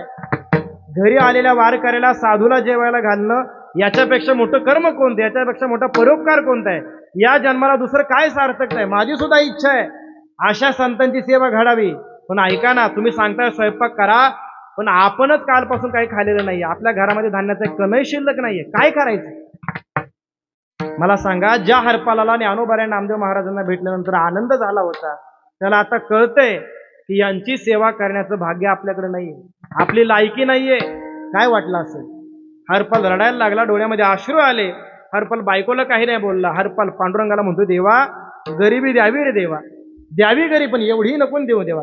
घरामध्ये आलेल्या वारकऱ्याला खायला जर ताकद नसेल तर काय जगण्याला अर्थ आहे? साई इतना दीजे जामे कुटुंब समाय, साई इतना दीजे जामे कुटुंब समाय, मैं भी भूखा न रहू और साधू भी भूखा न जाए. साई म्हणजे देवा एवढंच दे, जास्त नको देऊ, माझं घर समाधानी राहिलं पाहिजे, आणि माझ्या घरामध्ये आलेले वारकरी, साधू, संत ते कधी उपाशी पोटी नाही गेले, एवढं तरी ताकद द्यावी. काय करावं कळे ना. पण शेवटी हरपाल म्हणला, अगं आई, आता एकच पर्याय, मी पुन्हा वाटेवरती जातो, तिथे जाऊन उभा राहतो, जो कोणी मला पहिल्यांदा भेटली त्याला लुटतो, घरी धान्य आणतो, मग आपण स्वयंपाक करू. तोपर्यंत तू ज्ञानोबारायण नामदेव महाराजांबरोबर चर्चा करत बस, वेळ दवड, मी काही करून धन आणतो, काही करीन पण धन आणीनच. हरपालानं कुऱ्हाड घेतली आणि पुन्हा वाटेवरती उभा राहिला. वाट पाहायला लागला, कोणीतरी येतंय का. पण दुर्दैव असं की आज त्या वाटेला कोणीच दिसेना महाराज, कोणीच दिसेना. बराच वेळ गेला, हरपालन टाहो पडला, देवा पाठव ना कोणाला तरी देवा, ऐक ना देवा, आज जर कोणाला पाठवलं ना देवा, ती शेवटची चोरी देवा, नाही इथून पुढे मी जगणारच नाही. अरे एवढ्या मोठ्या महात्म्यांची सेवा केल्यानंतर मग पुढे जगायचंच कशासाठी? इथंच माझा जन्म सफल झाला, फक्त यांची सेवा करण्याकरता कोणाला तरी पाठव ना देवा. बराच वेळ गेला, कोणीच येईना. मग मात्र हरपा रडायला लागला, देवा तू जर कोणाला पाठवलं नाही ना, ऐक पांडुरंगा, माझ्या घरी, अरे मला नाही पाठवलं, माझी लाज नाही राहते, जाऊन दे, मला काहीच नाही, माझा अहंकारच नाही माझ्या ठिकाणी, पण माझ्या घरी आलेले नामदेव महाराज आणि माझ्या घरी आलेले ज्ञानोबाराय यांना उपाशी कुठे जावं लागेल रे, त्यांना उपाशी राहावं लागेल. हे वाक्य ऐकलं मग मात्र पांडुरंगाला राहावे नाही. का बरं? कारण त्या पांडुरंगाचं नामदेव महाराजांवर जेवढं प्रेम आहे ना, तेवढं कोणावर प्रेम नाही. का? नामदेव महाराजांना वारकरी संप्रदायामध्ये प्रेम भांडारी म्हटलं जातं. देवाच्या प्रेमाचं भांडार म्हणजे नामदेव महाराज. तुम्हाला प्रमाण देऊन सांगतो मी, तीर्थावळी मधला अभंग आहे. ज्या वेळेला ज्ञानोबाराय पांडुरंगाला म्हणता येत ना, मी नामदेव महाराजांना माझ्या बरोबर नेतो तीर्थयात्रेला, त्यावेळेला जगाच्या मालकानं पांडुरंगानं माऊलींपुढे हात पसरले, ऐके ज्ञानराजा बोले जग जीवनू, तू तव सर्वज्ञ सुखमूर्ती, परी एक मागणे आहे तुझ प्रती, आठवण चित्ती असू द्यावी. जगाच्या मालकानं ब्रह्मांड नायकानं ज्ञानोबारायांपुढे हात पसरले, म्हण माऊली तुम्ही खूप शहाणे आहात, तुम्ही माऊली आहात, तुम्ही सर्वज्ञ आहात, तुम्ही जगाची माऊली आहात, तुम्हाला सगळं काही कळतं, तुम्हाला काही कळत नाही अशी गोष्टच नाही. पण हा माझा नामे आहे ना, हा खूप भोळा आहे. आरुष साबडे नामे माझे वेडे, मार्गी मागे पुढे सांभाळावे. हा नामे खूप भोळा आहे. हा मार्गामध्ये चालताना मागं राहिला ना, याच्याकडे ध्यान द्या. हा मार्गामध्ये चालताना पुढे जर गेला ना, तर याला आवाज देत जा, तहान भूकत्वा जाणावी जीवीची. याला जर तहान लागली ना नाम्याला, हा स्वतःहून म्हणणार नाही मला तहान लागली, पण त्याला लागलेली तहान माऊली तुम्ही जाणार. त्याला जर भूक लागली ना, तो स्वतःहून म्हणणार नाही मला भूक लागली, पण त्याला लागलेली भूक माऊली तुम्ही जाणार. तहान भूकत्वा जाणावी जीवीची, मज चिंता याची थोर वाटे. कोणी म्हणावं, हे पांडुरंगानं म्हणावं ज्ञानोबारायांना, मला याची खूप चिंता वाटते, खूप चिंता वाटते. आता त्या पांडुरंगापुढे हरपाल म्हणतोय, नामदेव महाराजांना उपाशी राहावं लागत असेल तर देव म्हणतो, अरे माझ्या असण्याला काय अर्थ आहे? मग काय अर्थ आहे? देव म्हणला, बाकी कशाला कोणाला पाठवायचं, मी येतो की स्वतः भगवंतानं लिलेनं एका सावकाराचं रूप धारण केलेलं आहे. अंगावर भरजरी कपडे घातलेले आहेत, सर्वांगावरती सोनं घेतलंय, रथ घेतलाय, आणि स्वतः भगवंत रथ घेऊन त्या जंगलामध्ये येत आहे. आता त्या रथाचा आवाज ऐकल्याबरोबर हरपालला कळालं, ज्या अर्थी रथ येतोय त्या अर्थी कोणीतरी श्रीमंत व्यक्ती असली पाहिजे. बस आता फक्त आपल्या दोन नियमामध्ये बसली पाहिजे. पहा बरं, हरपालावर शेवटचा प्रसंग आहे, पण हरपालाला नियमाला बगल नाही दिली. का? पळता जड भारी नेमा न टळेंद्र. अरे किती मोठा प्रसंग येऊ दे, पण नियमापासून बाजूला न ढळणं हेच वैष्णवाचं लक्षण आहे. रथ आला, रथ अडवला, रथामध्ये हरपाल चढला आणि त्या रथामध्ये त्या सावकाराच्या गळ्याला धरले आणि विचारले, काय रे तुझं नाव काय? कोणाला विचारतोय? देवाला. त्याला माहिती याला जर नाव सांगितलं हा लुटणार आहे. माझं नाव जगतपाल शेठ. एवढं अवघड नाव जाऊ दे, मला काय करायचं, मला फक्त एवढं सांग, तुला पंढरपूर माहिती आहे का? कोणाला विचारते? मालकाला विचारते पंढरपूरच्या. त्याला माहिती, याला सांगितलं तर हा लुटणार. त्याने सांगितलं, अरे कसलं पंढरपूर, मी कशाला पंढरपूरला माहित करून घेऊ? ते पंढरपूरला जाणं ते रिकामटेकड्या वारकऱ्यांची काम आहे. वाढीवच बोलला. एवढं वाढीव बोलल्यानंतर हरपालानं पहिला फटका ठेवून दिला. आता पहिला फटका बसल्यानंतर देवानं शहाणं भावानं मारा. दुसरा प्रश्न केला, मग तुला पांडुरंग तरी माहिती आहे का? अरे कोण पांडुरंग? पैसे कमवणं माझं काम, मी शेठ माणूस आहे, मला काय घेणं तरी कोणत्या पांडुरंगाचं? एवढं वाढीव बोलल्यानंतर हरपालानं त्याला लुटला, हाणला, उघडा केला, तसाच जंगलात सोडून दिला. घरी धान्य घेऊन आला. आता धान्य स्वयंपाक तयार झालाय, पण ज्ञानोबा नामदेव महाराजांना एकटेच कसं काय बसवायचं म्हणून गावातले अन्य वारकऱ्यांना नाही बोलून आणलं. आता ताटाला ताट लागले, पाटाला पाट लागले, मांडीला मांडी लावून ज्ञानोबा नामदेव महाराज शेजारी शेजारी बसले. पण ऐका, ही पंगत बसल्याबरोबर तिकडे त्या सावकाराला वाटलं इथं आल्यावरती आता मारही खालाय तर जेवणही खाऊन जावं, तो स्वतः उघड्या अंगाने त्या पंक्तीमध्ये येऊन बसला, कोपऱ्यामध्ये बसला. त्याच्याकडे कोणाचंच लक्ष जाईना. का बरं जाईना? तर तुम्हाला माहिती आहे, जेवायला बसल्यानंतर माणसाचं कोणाकडे ध्यान असतं? कुठे ध्यान असतं? फक्त कोणती बादली येते एवढंच ध्यान असतं. फक्त कोणाचंच त्याच्याकडे ध्यान नाही. पण ज्ञानोबारांच्या नजरेमधून मात्र तो चुकला नाही. ज्ञानोबारांनी ओळखलं, अरे साधारण नाही, कोणीतरी विशेष आहे. नाही नाही, हा तोच आहे. ज्ञानोबारांनी हरपाला आवाज दिला, हरपाला इकडे. हरपाल धावत आला. काय झालं माऊली, काय सेवा करू? ज्ञानोबारे म्हणले, अरे हरपाला तिकडे पाहिलं का कोपऱ्यामध्ये कोण बसले? तो उघड्या अंगाने बसले, त्याला ओळखलं का तू? हरपाला तिकडे पाहिल्याबरोबर हरपाल गडबडला. हरपाला कळालं, यानं जर इथं काही बोभाटा केला तर हे न जेवताच निघून जाते. हरपाल म्हणला, माऊली तो न बोलावता जेवायला आलाय, बिना आमंत्रणाचा आलाय, आत्ताच त्याला हाकलून देतो, थांबा. हरपालानं काठी घेतली. ऐका, हरपालानं दोन्ही हातानं काठी उघडली, त्याच्यावर काठी घालणार तोच ज्ञानोबारा धावत गेले आणि ज्ञानोबारांनी हरपालाच्या दोन्ही हाताला पकडले आणि ज्ञानोबारा हरपाला म्हणतात, हरपाला काय करतोय कळतंय का? कोणाला मारतोय? अरे जो जन्म सहस्राच्यासाठी इंद्राधिकाही महाग भेटी. अरे ज्याची एक भेट घेण्याकरता इंद्राधिक देवांना हजारो जन्म वाट पाहावी लागते. योग्यांच्या ध्यानी ध्याता नातुड. सारे हजारो वर्ष तपश्चर्या करून सुद्धा योग्यांच्या स्वप्नामध्ये जो परमात्मा जात नाही ना, तो तुझ्या घरी जेवायला आलाय. आज्ञान दृष्टी टाक आणि ज्ञान दृष्टीनं बघ कोण आलेलं आहे. हे वाक्य ऐकल्यानं हरपालाच्या हातातली काठी गळून पडली. अष्ट सात्विक भाव जागृत झाले आणि हरपालानं पहिला नमस्कार देवाला नाही केला, पहिला नमस्कार केला ज्ञानोबारांना. का? संत दर्शने हा लाभ पद्मनाभ जोडला. अरे माझी काय पात्रता आहे, माझ्या घरी देवाने यावं. पण देवाला यावं लागलं. कशामुळं? ज्ञानोबा नामदेव महाराजांमुळं. हरपालाची क्रिया वाईट असेल पण हरपालाचा हेतू मात्र शुद्ध आहे. आणि ऐका, भगवान क्रिया नाही पाहत, तो हेतू पाहतो. म्हणून सजन कसाया विकू लागे मांस. सजन कसायाची क्रिया पाहायला गेलं तर अत्यंत निंद्य क्रिया आहे, पण त्याची ती निंद्य क्रियेमधून सगळं देवानं त्याला मदत करावी. का? कारण हेतू शुद्ध आहे, तो भक्ती पाहणार आहे. नाही नाही, त्याला भक्ती आवडते. अभंगाचं पहिलं आवडते देवा, आवडते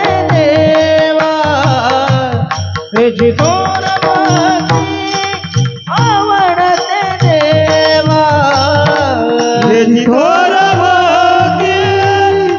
आवडते देवा,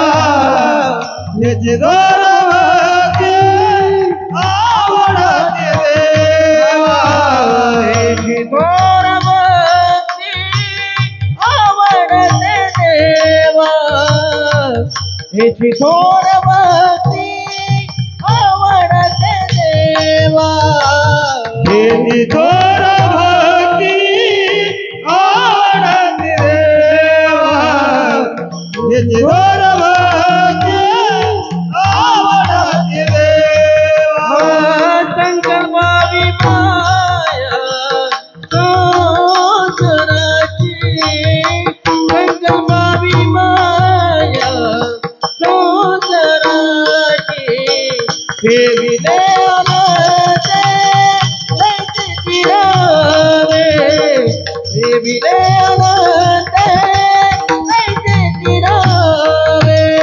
संकल्पावी माया संसाराची, संकल्पावी माया संसाराची, देविले अनते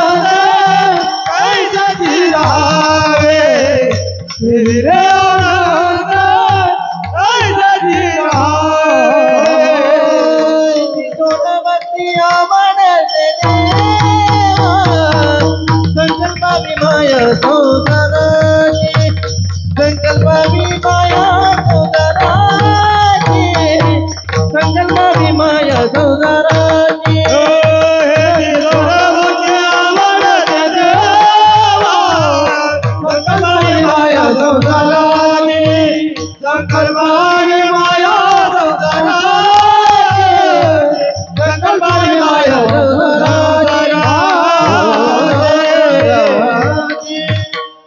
त्याची थोर भक्ती आवडते देवा संकल्पावी माया संसाराची. ऐका, देवाला भक्ती कोणती आवडते ते सांगण्या अगोदर तुकोबारांनी शब्द घातला, ह्याची थोर भक्ती. तुकोबारांना सांगायचं काय, लक्ष द्या. तुकोबारांना सांगायचं काय, देवा भक्ती आवडते. मग थोर शब्द का बरं घातला? मी नेहमी सांगत असतो, संतांना उच्चारलेला प्रत्येक शब्द त्या शब्दामध्ये अनेक अर्थ असतात, अनेक अर्थ असतात. तुकोबारांनी शब्द उच्चारला म्हणजे तो काय आजकालच्या कोण्या कवीने केलेली कविता नाहीये. आजकालच्या कोणीतरी कवीनं केलेली एखाद्या यमकाला यमक जोडावं, टला ट लागावा म्हणून जोडलेले शब्द म्हणजे ते त्या शब्दाला मुळात नावच आहे अभंग, जे कधीही खंडित होत नाही, कधीही भंग पावत नाही. नावा ठेविले अभंग, भंग नाही नावा ठेविले अभंग, अभंगाचा रंग कोण जाणे, अभंगाचा रंग कोण जाणे.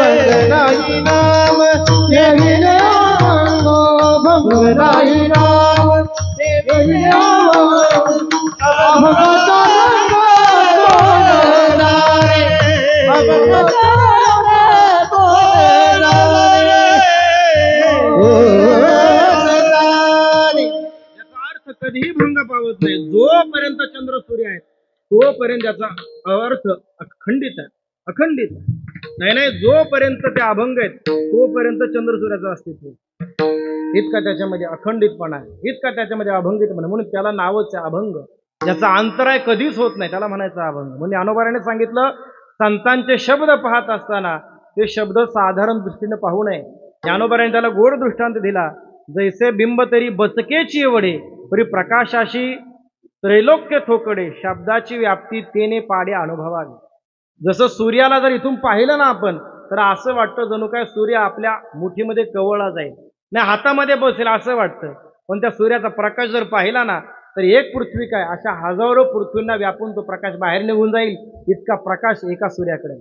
जसे बिंब तरी बचकेची एवढे परी प्रकाशाशी, तसं संतांचे शब्द दिसत असताना जरी साधारण दिसले तरी त्याच्यामध्ये अर्थ मात्र समुद्राहुनी सखोल अर्थ भरी. ज्ञानोबाऱ्या सांगतात समुद्रापेक्षा खोल ज्याच्यामध्ये अर्थ आहे. म्हणून तुकोबाराने शब्द वापरला थोर. हे थोर हे विशेषण आहे आणि हे विशेषण या वाक्यामधल्या प्रत्येक पदाला लागतं.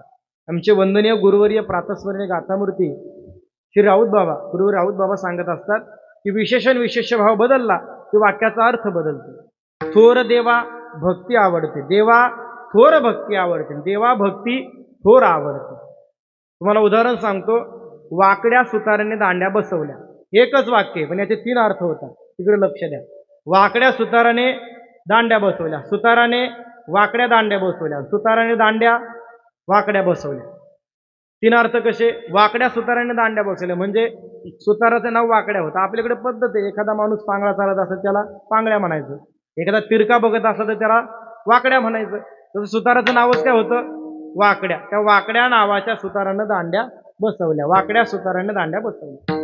सुताराने वाकड्या दांड्या बसवल्या. सुतार चांगला होता पण दांड्या काय होत्या? वाकड्या. सुताराने वाकड्या दांड्या बसवल्या. सुताराने दांड्या वाकड्या बसवल्या. दांड्या चांगल्या होत्या पण सुताराने घेतलेली होती. नाही कळलं?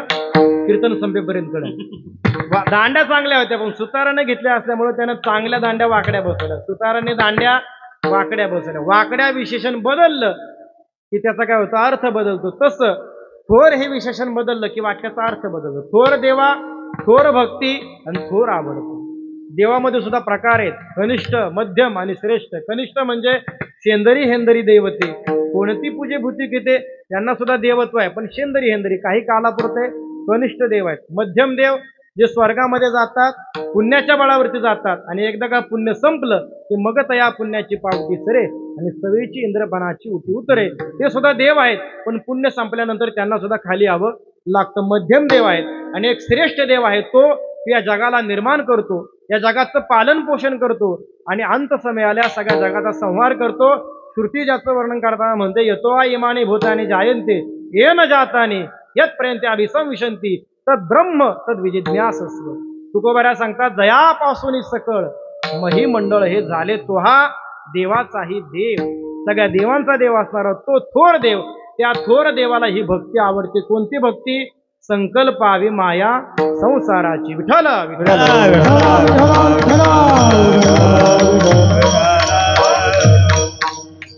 संसाराची माया म्हणजे संसारावरचं प्रेम काढावं आणि देवाला समर्पित करावं, असं वाक्य मी गेल्या अर्ध्या तासापासून पाऊण तासापासून तुम्हाला सांगतोय. पण हे वाक्य ऐकल्याबरोबर तुम्हाला मनामध्ये कसं तरी वाटते का? कारण महाराज आम्ही जन्मल्यापासून मरेपर्यंत जो जो काही उद्योग करतोय, उठल्यापासून झोपेपर्यंत आमचा जो जो काही प्रयत्न चाललाय तो कशा करता चाललाय? संसार वाढण्याकरता चाललाय. वाढावे संतान गृही व्हावे धनधान्य. अहो संसार वाढवण्याकरताच आमचा परमार्थ आहे. तुम्ही सांगता संसारावरचं प्रेम काढावं. का बरं काढावं? त्याचं कारण एवढंच आहे की देवानं आपल्याला सगळ्यात मोठं बक्षीस जर काय दिलं असेल, सगळ्यात मोठा उपहार जर माणसाला देवानं काय दिला असेल, तर देवानं आपल्या हृदयामध्ये प्रेम नावाची गोष्ट दिलेली आहे. का काय दिलंय? प्रेम. जरी आता आपण प्रेम शब्द ऐकला की आपल्या मनामध्ये विकार उत्पन्न होतात, ते आपले गैरसमज आहे. वास्तविक प्रेमासारखा पवित्र शब्द नाही. का? कारण त्या प्रेमानं देवाला जिंकता येतं. तुकोबारा सांगतात प्रेम सूत्र दोरी आणि नेतो तिकडे जातो हरी. अरे प्रेमरूपी दोरीनं देवाला बांधता येत असेल तर प्रेम किती पवित्र आहे, किती पवित्र आहे. प्रेम सुख देई, प्रेम सुख देई. पण ऐका, देवानं सगळ्यात मोठा आविष्कार आपल्याला काय दिला असेल तर तो प्रेम आहे. पण ते प्रेम करण्याला पात्र या जगामध्ये केवळ देवच आहे. तुमच्या शब्दात सांगू, प्रेम करण्याच्या लायकीचं फक्त देवच आहे, फक्त देव आहे. जर संसारावर प्रेम केलं तर त्या प्रेमाला नाव येतं आसक्ती. तेच प्रेम जर देवावर केलं तर त्या प्रेमाला नाव येतं भक्ती. तेच प्रेम जर संसारावर केलं तर क्षणाक्षणाला रडायला लावतं, पश्चाताप करायला लावतं. पण तेच प्रेम जर देवावर केलं तर क्षणाक्षणाला आनंद देतं. तेच प्रेम जर संसारावर केलं तर जन्म मरणाच्या फेऱ्यामध्ये अडकून ठेवतं. आणि तेच प्रेम जर देवावर केलं तर ते प्रेम मोक्षाला प्राप्त करून देतं. प्रेम एकच आहे, पण पात्र बदललं की त्याचा परिणाम बदलतो. म्हणून संतांनी ठिकठिकाणी सांगितलं प्रेम केलं तर देवावर करा. आणि तुम्हाला आश्चर्य वाटेल, वास्तविक या जगामध्ये कोणी कोणावर प्रेम करत नाही, तर सगळेजण फक्त आणि फक्त सुखावर प्रेम करतात. फक्त. आणि तुम्हाला माझ्या मनाचं वाक्य नाही सांगत, श्रुती सांगते, बृहदारण्यक उपनिषदातली वाक्य सगळ्यांच्या परिचयाचे. नवारे पत्युपकामाय पतिम प्रेम भवती, आत्मनस्तु कामाय पतिम प्रेम भवती. नवरा बायकोवर जे प्रेम करतो ती बायको करता करत नाही. जोपर्यंत ती बायको सुखाला कारणीभूत आहे तोपर्यंत तिच्यावर प्रेम आहे. या उलट नवारे जायाय कामा जाया प्रेम होती, आत्मनस्तु कामाय जाया प्रेम होती. बायको नवऱ्यावर जे प्रेम करते ते नवऱ्या करता करतच नाही. जोपर्यंत नवरा आपल्याला सुख देतोय तोपर्यंत तिचं नवऱ्यावर प्रेम आहे. तुम्हाला कसं काय? अहो एकदा का तो नवरा किंवा ती बायको दुःखाला कारणीभूत झाले की मग ते घरी नसतात, ते कोर्टात असतात. घटस्फोट, ज्या अर्थी ते घटस्फोट घेतात त्याचा अर्थ काय? सुखा करता एकत्रित आले, सुख नाही भेटलं म्हणून काय करायला लागले? वेगळं व्हायला लागले. मग तुम्ही म्हणाल नाही महाराज सगळेच जण पैशाच्या मागे धावतायत, मग पैशावर तरी माणसाचं प्रेम असेल ना? नाही नाही, पैशावर सुद्धा माणूस प्रेम करत नाही. पैसा जोपर्यंत सुख देतोय ना तोपर्यंत पैशावर प्रेम आहे. नवारे वित्तस्य कामाय वित्तम प्रेम भवती, आत्मनस्तु कामाय वित्तम प्रेम भवती. तुम्हाला ऐकण्यात आहे की 8 वर्षापूर्वी तत्कालीन सरकारनं नोटबंदीचा कायदा आणला. माहितीये, 500 आणि 1000च्या नोटा उद्यापासून बंद, एका रात्रीत सांगितलं. मग आता ज्यांच्याकडं पैसे असतील त्यांनी काय करायचं? बँकेमध्ये जमा करायचं. ज्यांच्याकडे जास्त असतील त्यांनी हिशोबासह जमा करायचं असं सांगितलं. आता आपल्यासारखे साधारण लोक होते, त्यांनी काय केले? ते जमा केले. हिशोबाला काय, हिशोबा एवढे नव्हतेच कोणाकडे, म्हणजे ज्यांना हिशोबच नव्हता त्यांनी काय केलं? त्यावेळेला एक घटना होती की पुण्यामध्ये हडपसर सारख्या ठिकाणी गटारीमध्ये 5 ते 6 गोण्या भरून 500 आणि 1000च्या नोटा सापडल्या. किती? 5 ते 6, 500 आणि 1000च्या. आता मला सांगा त्या नोटा गटारीमध्ये का गेल्या? कारण त्या नोटा जर तिजोरीमध्ये सापडल्या असत्या तर त्या नोटांनी कुठे जायला लावलं असतं? जेलमध्ये जायला लावलं असतं.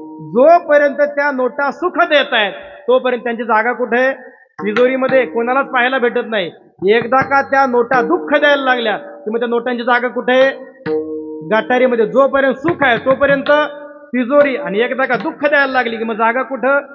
गटारीमध्ये. नोटांचं नाही सांगत, माणसांचं सुद्धा असंच आहे. लोक आपल्याला दादा, भाऊ, मामा तोपर्यंत म्हणतात जोपर्यंत कुठपर्यंत? माझे शब्द नाही, तुकोबारा सांगतात, मानिती लहान थोर देह सुखाची आकाजा. मानतात पण कुठपर्यंत? जोपर्यंत सुख देतायत ना तोपर्यंत. एकदा का सुख द्यायचं बंद झालं ना, मग तो म्हातारा त्या घरामध्ये कोणत्या कोपऱ्यामध्ये पडलेला असतो ना, घरच्यांना त्यांचं काही घेणं देणं असतं. नाही नाही, सुनबाई म्हणते लहान मुलांना, तिकडे जाऊ नको, तिकडे भोकाडी बसली म्हणते का नाही? अहो, ज्या म्हाताऱ्याच्या शब्दावर अख्खं घर चालायचं, अख्खं घर चालायचं, त्याला असं वाटायचं माझ्याशिवाय घर चालतच नाही. एकदा का त्याच्यामध्ये ताकद गेली, कमवायची धमक गेली, की तो म्हातारा त्याच घरामध्ये कोपऱ्यात पडलेला असतो. का? तो आता सुख द्यायला कारणीभूत नाही ठरला. तुकोबारा सांगतात, गेली वीर सरी मग त्यासी रांड मारी, मग नय तैसी सत्ता गेली मागी लाड. एकदा का ताकद गेली, सुख द्यायची ताकद गेली, की संपलं. संसारातलं प्रेम असे म्हणून संतांनी सांगितलं, ते प्रेम संसार नका करू.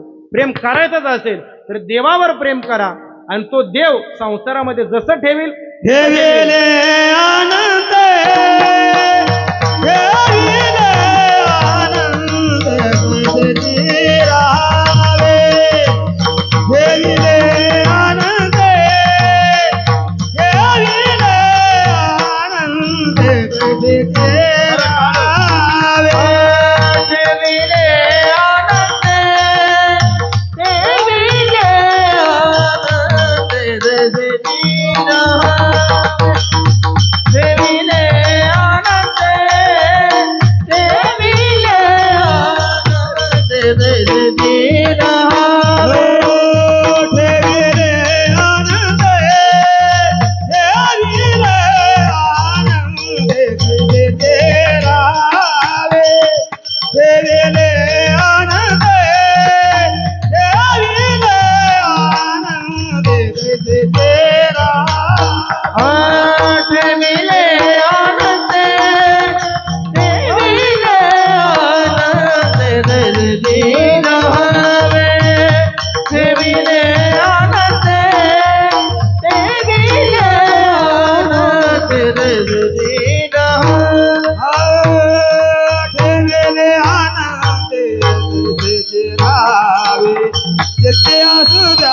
राहावे, असू द्यावे समाधान.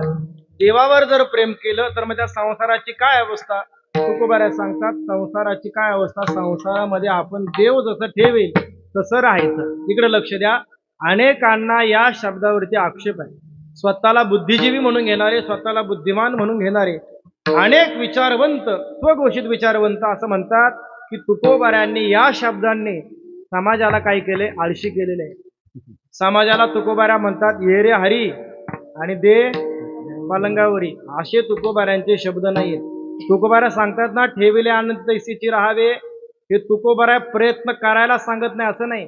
प्रयत्न केल्यानंतर परिणामाच्या वेळेला तुकोबारा सांगतात ठेविले आनंदे, प्रयत्नाच्या वेळेला ठेविले आनंद तैसीची राहावे असं नाही. प्रयत्न करत असताना जर तुकोबाऱ्याने दैवात सांगितलं असता तर तेच तुकोबाऱ्या गाथेमध्ये म्हटले असते, संकोचनी काय झाला असे लहान घेई आपोषण ब्रह्मांडाचे. अरे संकोचन लहान काय झालंस? तुझ्यामध्ये इतकी ताकद आहे, इतकी शक्ती आहे, इतकं सामर्थ्य आहे की तू संपूर्ण ब्रह्मांडाला गिळंकृत करू शकतो. अहो, अर्जुन भगवंताकडे संन्यास घ्यायला आला होता. मला युद्ध करायचं नाही, संन्यास द्या. पण भगवंतानं सांगितलं संन्यास तुझ्या कामाचं नाही, तू कर्म केलं पाहिजे. किती केलं पाहिजे? जगी कीर्ती रुढवी, स्वधर्माचा मान वाढवी, या भारापासून सोडवी मेदिने. अर्जुना असं युद्ध कर की त्या युद्धानं संपूर्ण जगामध्ये जोपर्यंत चंद्रसूर्य आहे तोपर्यंत तुझं नाव जिवंत राहिलं पाहिजे. अशी कीर्ती कर. का? कारण आपला अध्यात्म, आपला वारकरी संप्रदाय कर्माच्या बाबतीमध्ये कधी शंडपणा सांगत नाही. कर्म सांगितलेलं आहे, प्रत्येकानं कर्म करावं, प्रत्येकानं कर्म करावं. कामामध्ये काम, काही म्हणा राम, अरे राम म्हणा, आपण काम करत असताना म्हणा. कर्म त्याग सांगितलेला नाही, म्हणून ठेविले आनंदे तैसेची रावे. हे कुठं म्हटलेलं आहे? कर्मण्येवाधिकारस्ते मा फलेषु कदाचन. गीतेचा सगळ्यात मोठा सिद्धांत.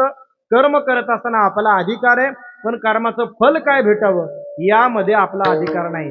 विद्यार्थ्यानं वर्षभर अभ्यास करावा, परीक्षा देत असताना अभ्यास करावा, पण परीक्षा झाल्यानंतर आता माझाच नंबर आला पाहिजे, मला एवढेच टक्के पडले पाहिजे, आता त्यानं परीक्षा झाल्यानंतर असं बोलत बसू नाही. तिथं मात्र त्यानं ठेविले आनंदे तैसेची रावे. त्याला जे करायचं असेल त्यांनी कुठपर्यंत करायचं?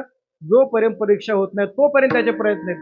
निकालाच्या वेळेला त्यानं आता गडबड करून चालत नाही. तसं तुकोबाऱ्या म्हणतात, परिणामाच्या वेळेला एखादा भोग भोगत असताना तिथं मात्र म्हणू नये आता मला असं पाहिजे तसं पाहिजे. तिथं मात्र तो भोग आपलं फळ आहे म्हणून आपण ते स्वीकारत राहावं. कसं स्वीकारत राहावं? एक गोड दृष्टांत सांगतो, माझ्या सेवेला पूर्ण विराम देतो, ऐका. भागवतामध्ये आलेला प्रसंग आहे, महाभारतातली कथा आहे, की ज्या वेळेला महाभारताचं युद्ध सुरून 10 दिवस सुटून गेले.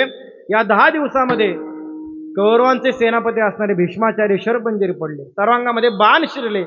भीष्माचार्य पडल्याबरोबर आता कौरव सेनेची धुरा सेनापतीपद द्रोणाचार्यांकडे आला.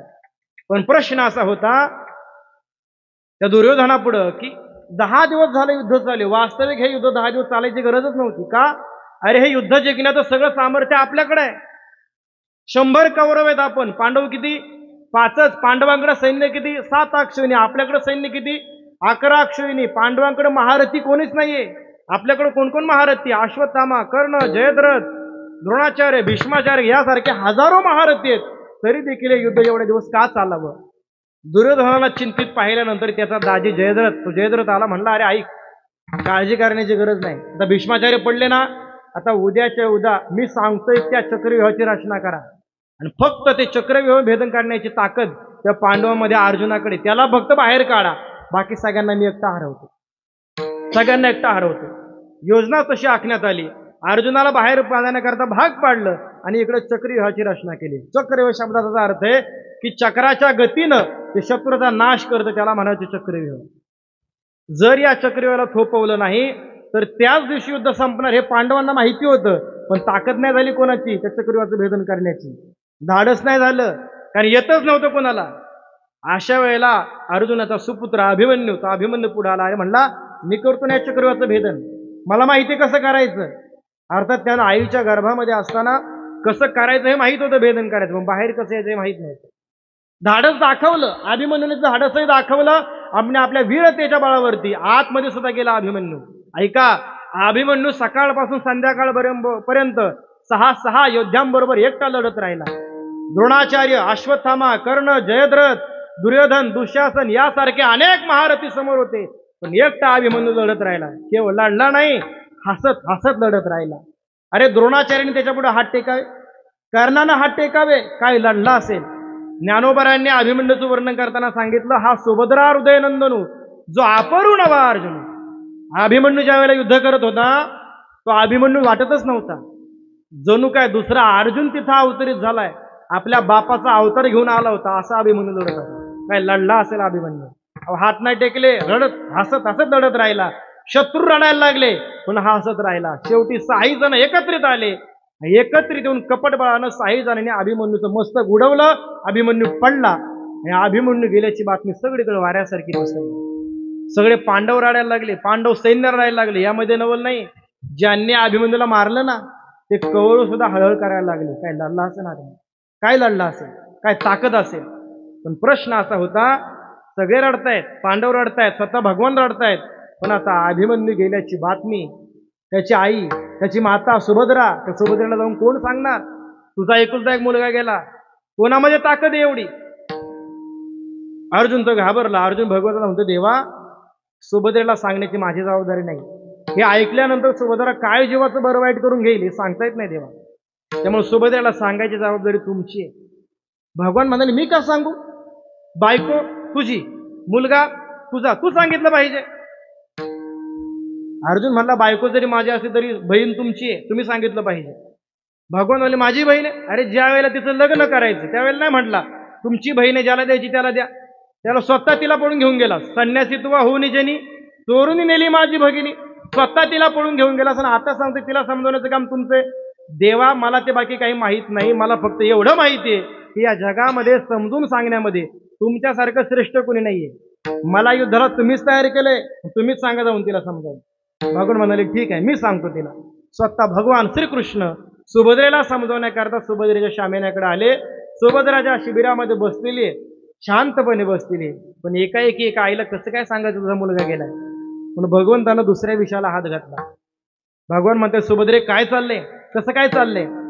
हे प्रश्न ऐकला आणि सुभद्रेनं देवाकडे आश्चर्यानं पाहिलं. म्हणजे देवा हे काय विचारणं झालं का. ज्यांच्या जीवनामध्ये श्रीकृष्णाची संगत आहे, श्रीकृष्ण ज्यांच्या सोबतीला आहे, त्यांच्या जीवनामध्ये आनंद आणि सुख समाधान सोडून दुसरं काय असणार आहे. जीवनामध्ये बाकीच्या गोष्टी येतात जातात, सत्ता येते जाते, पैसे येतात जातात, राज्य येतं आणि जातं. नाही नाही, आपल्या चांगल्या काळामध्ये लोक आपल्या मागं पुढे फिरतात, तीच लोक दुःखाच्या प्रसंगामध्ये कुठे निघून जातात काय सांगता येत नाही. हे सगळं माहिती आहे देवा, पण या सगळ्या प्रसंगामध्ये तुम्ही आमच्या बरोबर आहात ना देवा. त्यामुळे तोपर्यंत आमच्या जीवनामध्ये सुख आणि समाधान आहे. त्यामुळे जोपर्यंत श्रीकृष्ण आमच्या बरोबर आहे तोपर्यंत काय चाललंय कसं चाललंय हे विचारायचंच नाही. तुम्हीच सांगा तुमचं काय चाललंय, युद्ध कसं काय चाललंय. भगवान म्हणाले सुभद्रे युद्धाबद्दलच सांगायला आले. कसं चाललंय देवा युद्ध, चांगलं चाललंय ना, पांडव युद्ध जिंकतील ना देवा. तसं नाही ग सुभद्रे, मी युद्धाबद्दल बोलायला आले पण अभिमन्यूबद्दल सांगायला आले. काय सांगता देवा, माझा अभिमन्यू चांगलं युद्ध करतोय ना, माझ्या अभिमन्यूमुळं पांडव या युद्धामध्ये जिंकतील ना देवा. का नाही जिंकणार, मुलगा कोणाचा आहे, माझा मुलगा, असा कसा वाया जाईल.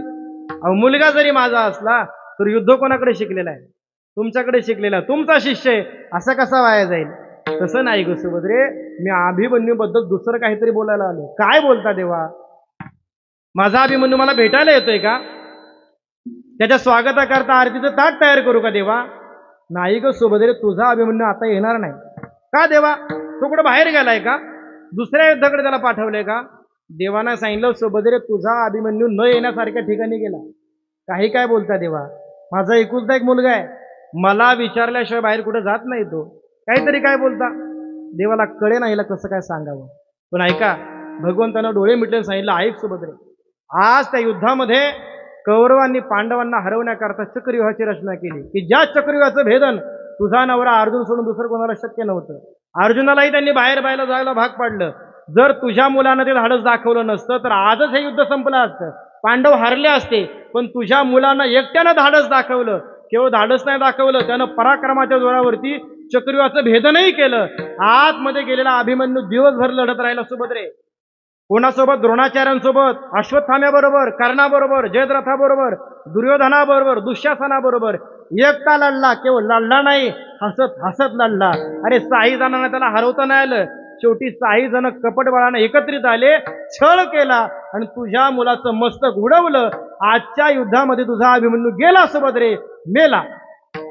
एवढंच सांगितलं. देवाला वाटलं आता सुभद्रा काय करेल, आता जीवाचं बरं वाईट करून घेईल का, माझ्या अंगावर धावून येईल का, छाती बदडून घेईल. पण देवानं पाहिलं सुभद्रा तशी शांत बसलेली. देवाला वाटलं हिला ऐकायलाच नाही गेलं. भगवान अजून जवळ आले, सांगितलं सुभद्रे ऐक, अगं आजच्या युद्धामध्ये तुझा वीर अभिमन्यू, पराक्रमी अभिमन्यू युद्ध करत करत स्वर्गाला प्राप्त झाला, मोक्ष प्राप्त करून घेतला त्यानं, गेला अभिमन्यू. एवढं ऐकून सुद्धा सुभद्रेचं एक नाही दोन नाही. देवाला वाटलं हिला वेळ लागलं का काय, म्हणून भगवंतांनी तिच्या खांद्याला हरवलं, सांगितलं सुभद्रे तुझा अभिमन्यू मेला.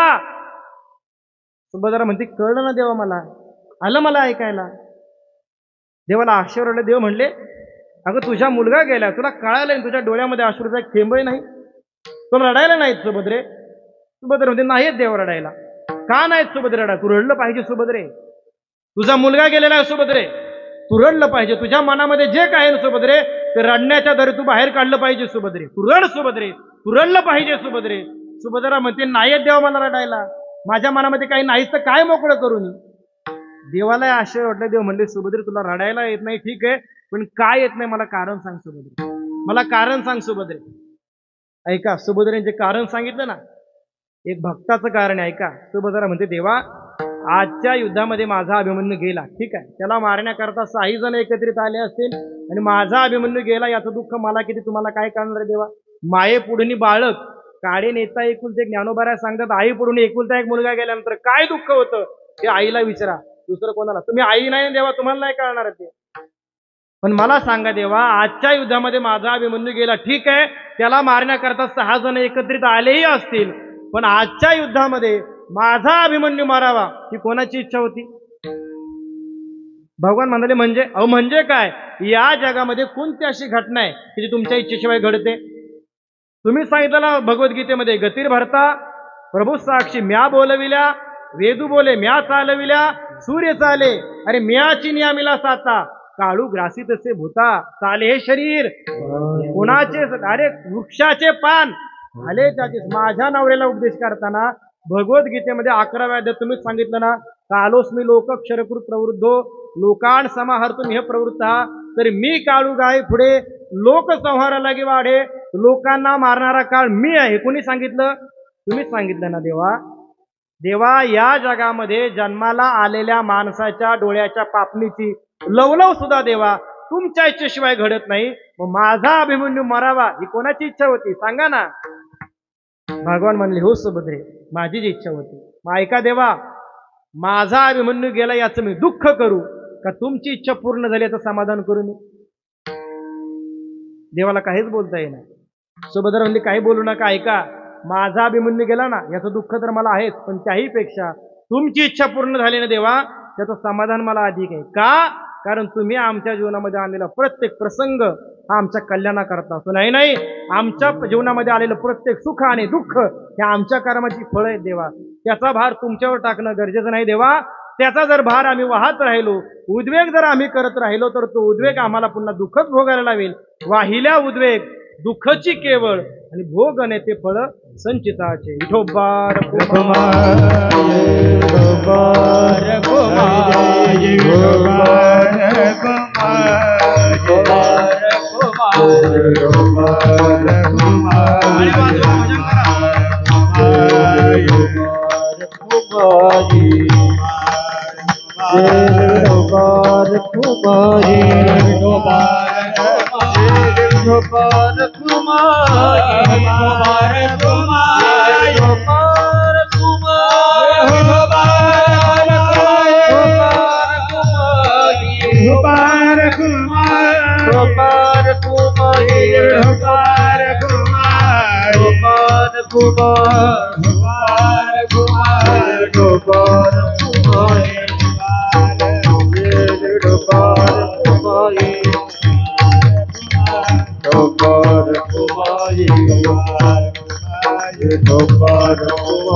पंढरीनाथ भगवान की ज्ञानेश्वर महाराज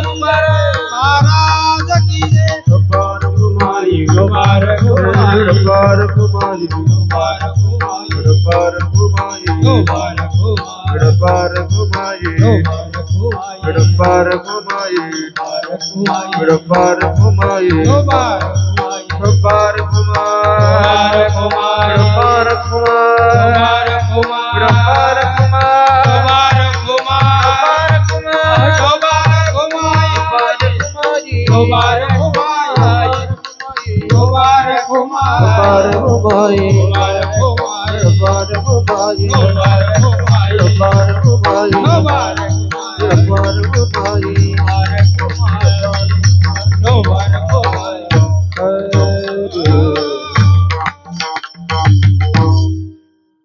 वाहिल्या उद्वेग दुःखची केवळ, भोगणे ते फळ संचिताचे. ऐका, ठेविल्या अनंते तैसेची राहावे, या बोधावर जर आरूढ राहिलं, तसं जर राहिलं, तर मग जीवनामध्ये येणारे संकट कशी सहन करायची?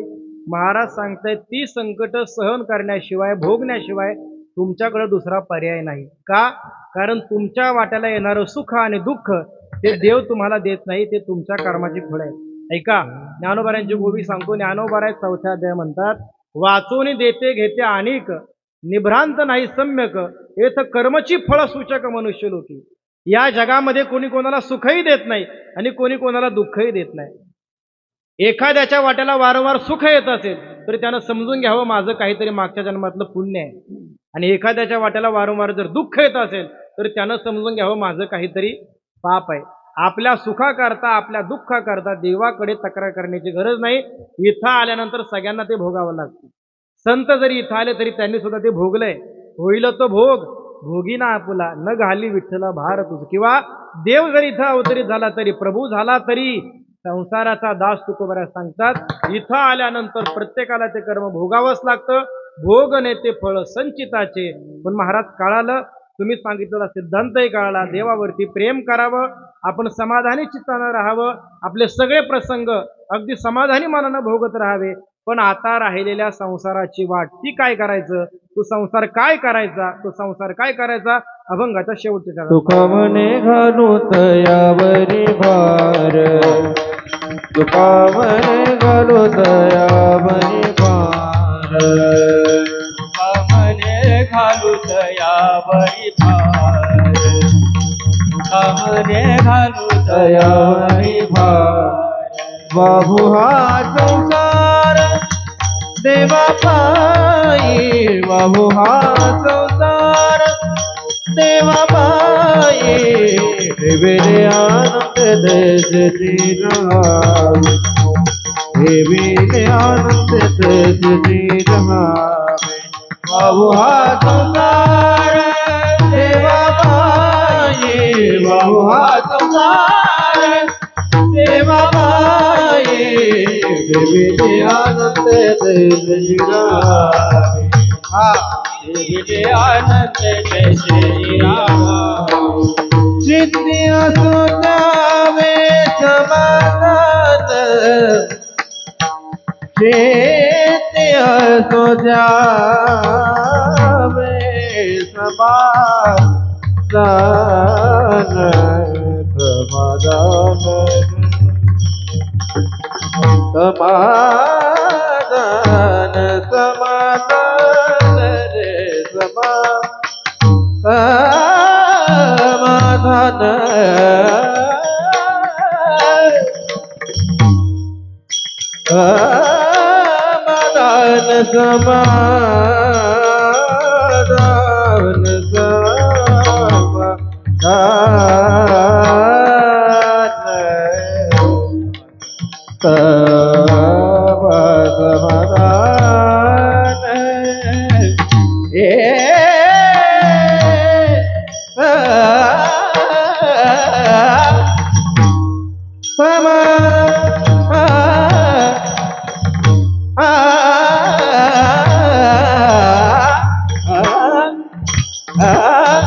समाधान जिते असो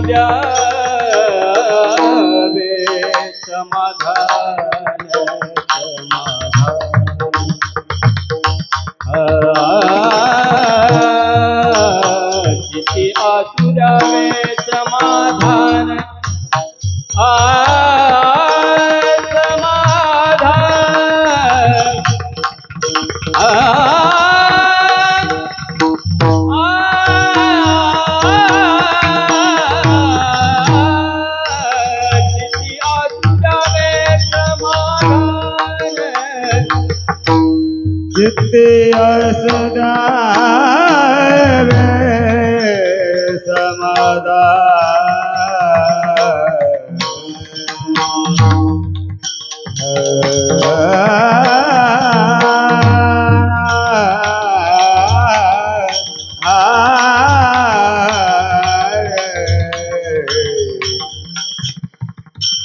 जिते असो द्यावे समाधान, समाधान जिथे असो द्यावे समाधान,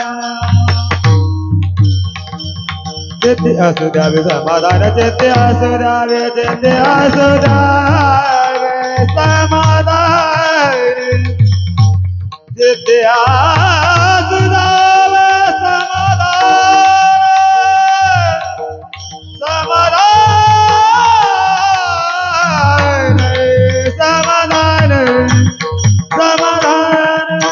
चिट्टी असू द्यावे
माऊली ज्ञानराज माऊली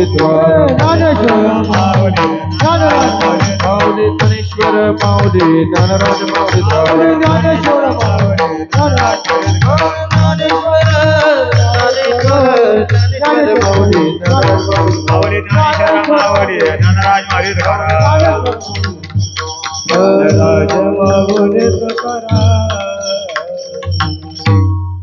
म्हणे घालू तयावरी भार वाहू हा संसार देवा पायी ठेविले अनंते तैसेची राहावे चित्ती असू द्यावे समाधान. ऐका, महाराजांनी शेवटच्या चरणामध्ये सांगितलं की या संसाराचा भार घालण्याकरता समर्थ केवळ भगवान परमात्मा नाही, तोच सगळं करतोय, तोच सगळं चालवतोय.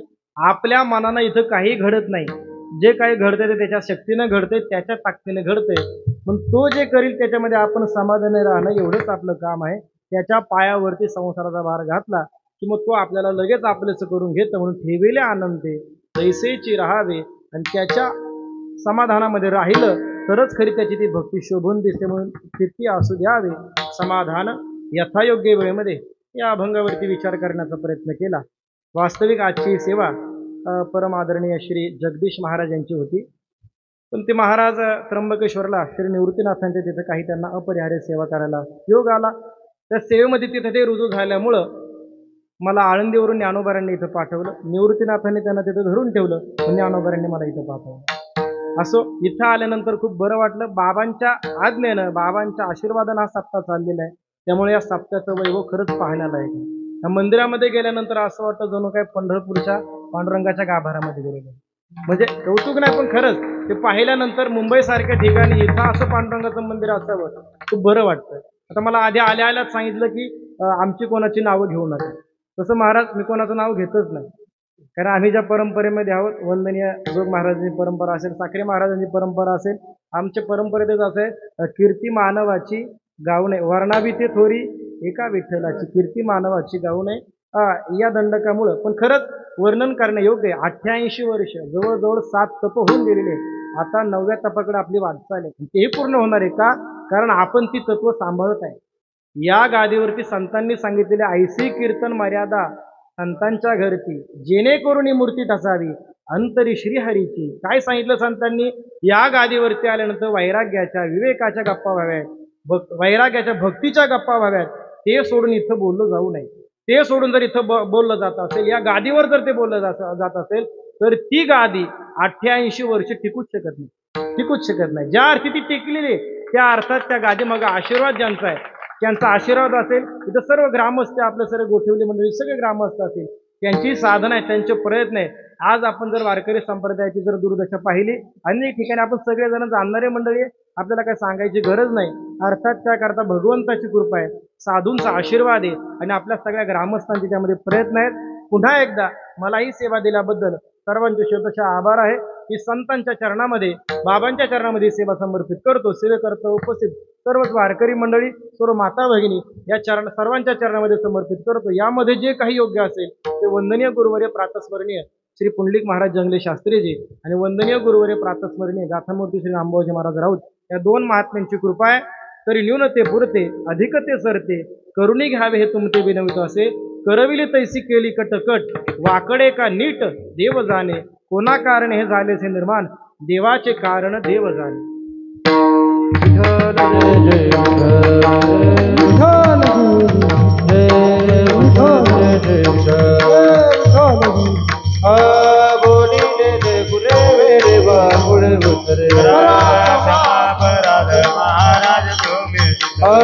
नाही विचारी राजकार व्यापुला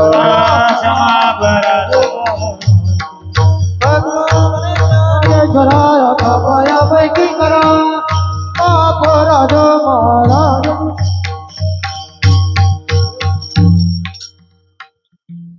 उपस्थित सर्व भाविकांचे ग्रामस्थ मंडळ गोठविले आभारी आहोत। आपल्या या 88व्या अखंड हरिनाम सप्ताहाचा 6वा दिवस आजचे कीर्तनकार हरिभक्त परायण ओमकार महाराज दुंडे शास्त्री आळंदी देवाची या ठिकाणी येऊन कीर्तनरूपी सेवा केली त्याबद्दल ग्रामस्थ मंडळ व आपण सर्वजण त्यांचे अत्यंत ऋणी आहोत। ईश्वर त्यांना उदंड आयुष्य आरोग्य देव। खरोखर कीर्तन अतिशय सुंदर केलं आणि त्यांच्या विशेष म्हणजे ज्ञानेश्वरीची अवगत त्यांना संपूर्ण श्लोक त्यांच्या पाठ आहेत कंठात आहेत ही शक्ती त्यांना माऊलीनेच दिलेली आहे। ईश्वर अजून त्यांना या शक्तीचा चांगला उपयोग करून घ्यावा हीच नम्र विनंती। उद्याचे कार्यक्रम उद्या पहाटे काकडा सकाळी ज्ञानेश्वरी पारायण दुपारी गाथ्यावरील भजन 5 ते 6 यावेळेस प्रवचन होणार आहे। उद्याचे प्रवचनकार आहेत तुकाराम महाराज शेलके सेक्टर 4 ऐरोली यांचं प्रवचन होणार आहे। 6 ते 7 हरिपाठ 7 ते 8 यावेळेस दीनानाथ विद्यालय भजन मंडळ राबाडा गोठिवली